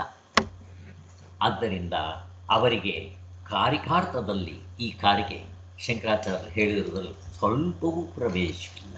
ಆದ್ದರಿಂದ ಆ ಮತದಲ್ಲಿ ಯುಕ್ತಿ ಇಲ್ಲ, ಅನುಭವ ಇಲ್ಲ, ನಿಷ್ಪ್ರಯೋಜನ. ಗೌಡಪಾದರಾಚಾರ್ಯರ ಬಾಹುವಸ್ತುಗಳೆಲ್ಲವೂ ಅವರು ಅದನ್ನು ಹೇಳಿದ್ದಾರೆ. ಒಂದಕ್ಕೊಂದು ಜನಕ ಭಾವವಿರುವುದಿಲ್ಲ, ಅವು ಕೊಳ್ಳಿಯಂತೆ ಅಂತ ತೋರಿಸ್ಕೊಟ್ಬಿಟ್ಟಿದ್ದಾರೆ. ಈಗ 53ನೇ ಒಂದು 3 ನಿಮಿಷ ಸ್ವಾಮಿ, ಸ್ವಲ್ಪ ಮುಗಿಸ್ಬಿಡ್ತೀನಿ. ಎಲ್ಲ ಅದೇ ಥರ ಇದೆ, ಅದಕ್ಕೋಸ್ಕರ ಬೇಗ ಮುಗಿದೋಗ್ಬಿಡ್ಲಿ ಅಂತಷ್ಟೇ. ಆದ್ದರಿಂದ ದ್ರವ್ಯವು ದ್ರವ್ಯಕ್ಕೆ ಹೇತುವಾಗೋದಿಲ್ಲ, ದ್ರವ್ಯವು ದ್ರವ್ಯಕ್ಕೆ ಹೇತುವಾಗೋದಿಲ್ಲ, ಒಂದು ಮತ್ತೊಂದಕ್ಕೆ ಹೇತುವಾದೀತು. ಆದರೂ ಧರ್ಮಗಳು ದ್ರವ್ಯವೆಂಬುದಾಗಲಿ ಮತ್ತೊಂದಕ್ಕಿಂತ ಬೇರೆ ಎಂಬುದಾಗಲಿ ಹೊಂದುವುದಿಲ್ಲ. ಅದಕ್ಕಿಂತ ಸ್ವಾಮಿಗಳು ಹೆಡ್ಡಿಂಗ್ ಬರೀತಾರೆ, ಪಾರಮಾರ್ಥಿಕ ಕಾರ್ಯಕಾರಣ ಭಾವವು ಹೊಂದೋದಿಲ್ಲ. 53ನೇ ಮಂತ್ರ. ಈ ಪಾರಮಾರ್ಥದಲ್ಲಿ ಕಾರ್ಯ ಕಾರಣ ಭಾವ ಹೊಂದೋದಿಲ್ಲ. ಕಾರ್ಯ ಕಾರಣ ಅಲ್ಲಿ ನೀವು ಹೇಳಬೇಕು ಅಂತಂದರೆ ವ್ಯವಹಾರದಲ್ಲೇ ಹೋಗ್ಬೋದಿಲ್ಲ. ಈ ಉದಾಹರಣೆಗೆ ಹಗ್ಗದಿಂದ ಹಾವು. ಈಗ ಹಗ್ಗವನ್ನು ಕಾರಣ ಅಂತಂದರೆ ಹಾವನ್ನು ಕಾರ್ಯ, ಫಲ. ಇದು ರೀಸನ್, ಅದು ಫಲ. ಹೇಳ್ರಿ ನೋಡ, ಎರಡಿದೆಯಾ? ಹೇಳ್ರಿ ನೋಡ, ಹೇಳಕ್ಕೆ ಬರಲ್ಲ ಅದಕ್ಕೆ, ಹಾಗಾಗುತ್ತೆ. ಬಟ್ ಹೇಳುವಾಗ ಹೇಳಬಹುದು, ಆದರೆ ಹೊಂದೋದಿಲ್ಲ. ಇನ್ನು ಆತ್ಮನ ಹೊಂದುತ್ತಾ ಹೋಗಲಿ. ಚಿನ್ನದಲ್ಲಿ, ಒಡವೆಗಳಲ್ಲಿ ಕಾರ್ಯಕಾರಣ ಭಾವ ಹೇಳ್ತೀವಿ ವ್ಯವಹಾರದಲ್ಲಿ. ಮಣ್ಣನ್ನು ಕಾರಣ ಅಂತ, ಮಡಕೆಯನ್ನು ಕಾರ್ಯ ಅಂತ, ಚಿನ್ನವನ್ನು ಕಾರಣ ಅಂತ, ಆಭರಣಗಳನ್ನ ಕಾರ್ಯ ಅಂತ. ಈಗ ಕರಗಿಸ್ತೀನಿ, ತೋರಿಸ್ರಿ, ಇರೋದಿಲ್ಲ. ಅಲ್ಲಾದರೂ ನಮಗೆ ಅಟ್ಲೀಸ್ಟ್ ಆ ವಸ್ತುಗಳು ಕಾಣುತ್ತೆ. ಹಾವು ಹಗ್ಗದಲ್ಲಿ ಎಲ್ಲಿ ಕಾಣುತ್ತೆ? ಹೀಗೆ ಈ ದ್ರವ್ಯ ವಸ್ತುಗಳಲ್ಲೇ ನಾವು ಹೇಳೋಕ್ಕಾಗದೆ ಇದ್ಮೇಲೆ ಅದ್ರವ್ಯವಾಗಿರೋ ಆತ್ಮನಲ್ಲಿ ಕಾರ್ಯಕಾರಣ ಭಾವವಾಗಲಿ, ಹುಟ್ಟೋದಾಗಲಿ, ಹೇತುವಾಗಲಿ. ಈಗ ಈ ಶರೀರ, ಇದಕ್ಕೆ ಕಾರಣ ಏನು? ಪಾಪ ಪುಣ್ಯಗಳು. ಯಾವುದು ಫಸ್ಟು? ಅದೆಲ್ಲ ತೀರ್ಮಾನ ಆಗಿದೆ, ಅದರಿಂದ ಯಾವುದೂ ಹೊಂದೋದಿಲ್ಲ ಅಂತ ಹೇಳ್ತಾರೆ. ಈ ತಿರುಗಾಡೋ ಕೊಳ್ಳಿ ತಗೊಂಡು ಅದನ್ನೇ ಉದಾಹರಣೆ ಕೊಡ್ತಾರೆ. ಪಾರಮಾರ್ಥಿಕವಾದ ಕಾರ್ಯಕಾರಣ ಭಾವ ಎಲ್ಲೂ ಇಲ್ಲ. ಮತ್ತು ಈ ಚಿತ್ತಕ್ಕೂ ಧರ್ಮಗಳಿಗೂ ಕಾರ್ಯಕಾರಣ ಭಾವಿದೆ ಅಂತ ಯಾರು ಹೇಳುವರೋ ಇವರೇ ಬುದ್ಧಿಸಮ್ನವರು. ವಸ್ತುಗಳು ಹೊರಗಡೆ ಇದೆ, ಆ ವಸ್ತುಗಳು ಇರಬೇಕಾದ್ರೆ ಅದಕ್ಕೆ ಕಾರಣ ಏನು? ಚಿತ್ತ. ಯಾಕೆಂದರೆ ಚಿತ್ತ ಇದ್ರೇ ಆ ವಸ್ತುಗಳು ಕಾಣೋದು. ಇಲ್ಲಿ ಸ್ವಲ್ಪ ಕಾರ್ಯಕಾರಣ ಭಾವ ಹೇಳ್ಬೋದು. ಎರಡು ಅನಾತ್ಮಗಳು, ದ್ರವ್ಯಗಳು. ನಮ್ಮ ನೈಯಾಯಿಕರು ಹೇಳ್ತಾರೆ, ದ್ರವ್ಯ, ಗುಣ, ಕರ್ಮ, ಸಾಮಾನ್ಯ. ಹಾಗೆ ಅದಕ್ಕೆ ಹೊಂದಬಹುದು. ಅದು ಕೂಡ ಸರಿಯಾಗಿ ನೋಡಿದ್ರೆ ಹೊಂದೋದಿಲ್ಲ. ಈಗ ಈ ಕೊಳ್ಳಿಲಿ ನೀವು ತಿರುಗಿಸಿದ್ರಲ್ಲ, ಹೇಳ್ರಿ ಕಾರ್ಯಕಾರಣ ಭಾವ. ಈ ಕೊಳ್ಳಿ ಬಂದಿದ್ದೆ ಕಾರಣ, ಆಕಾರಗಳು ಕಾರ್ಯ, ಹೇಳ್ರಿ ನೀವು. ಎರಡಿದೆಯಲ್ಲಿ ಇಲ್ಲ, ಹಾಗೆ ಹೇಳ್ತೇನೆ.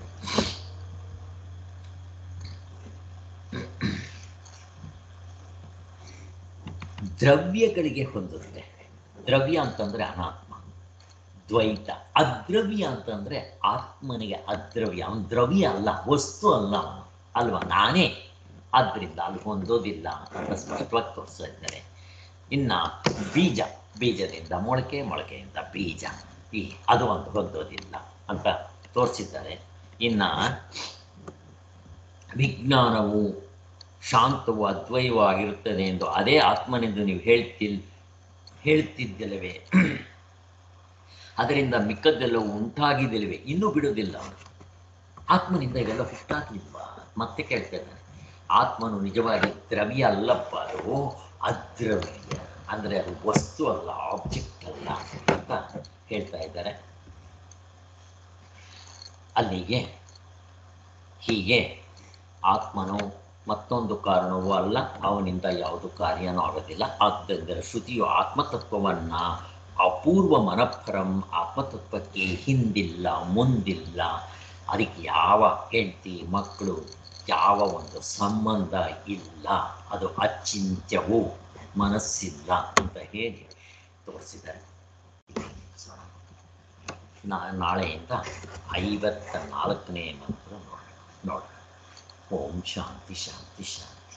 ಜೈ ಜೈ ಶ್ರೀ.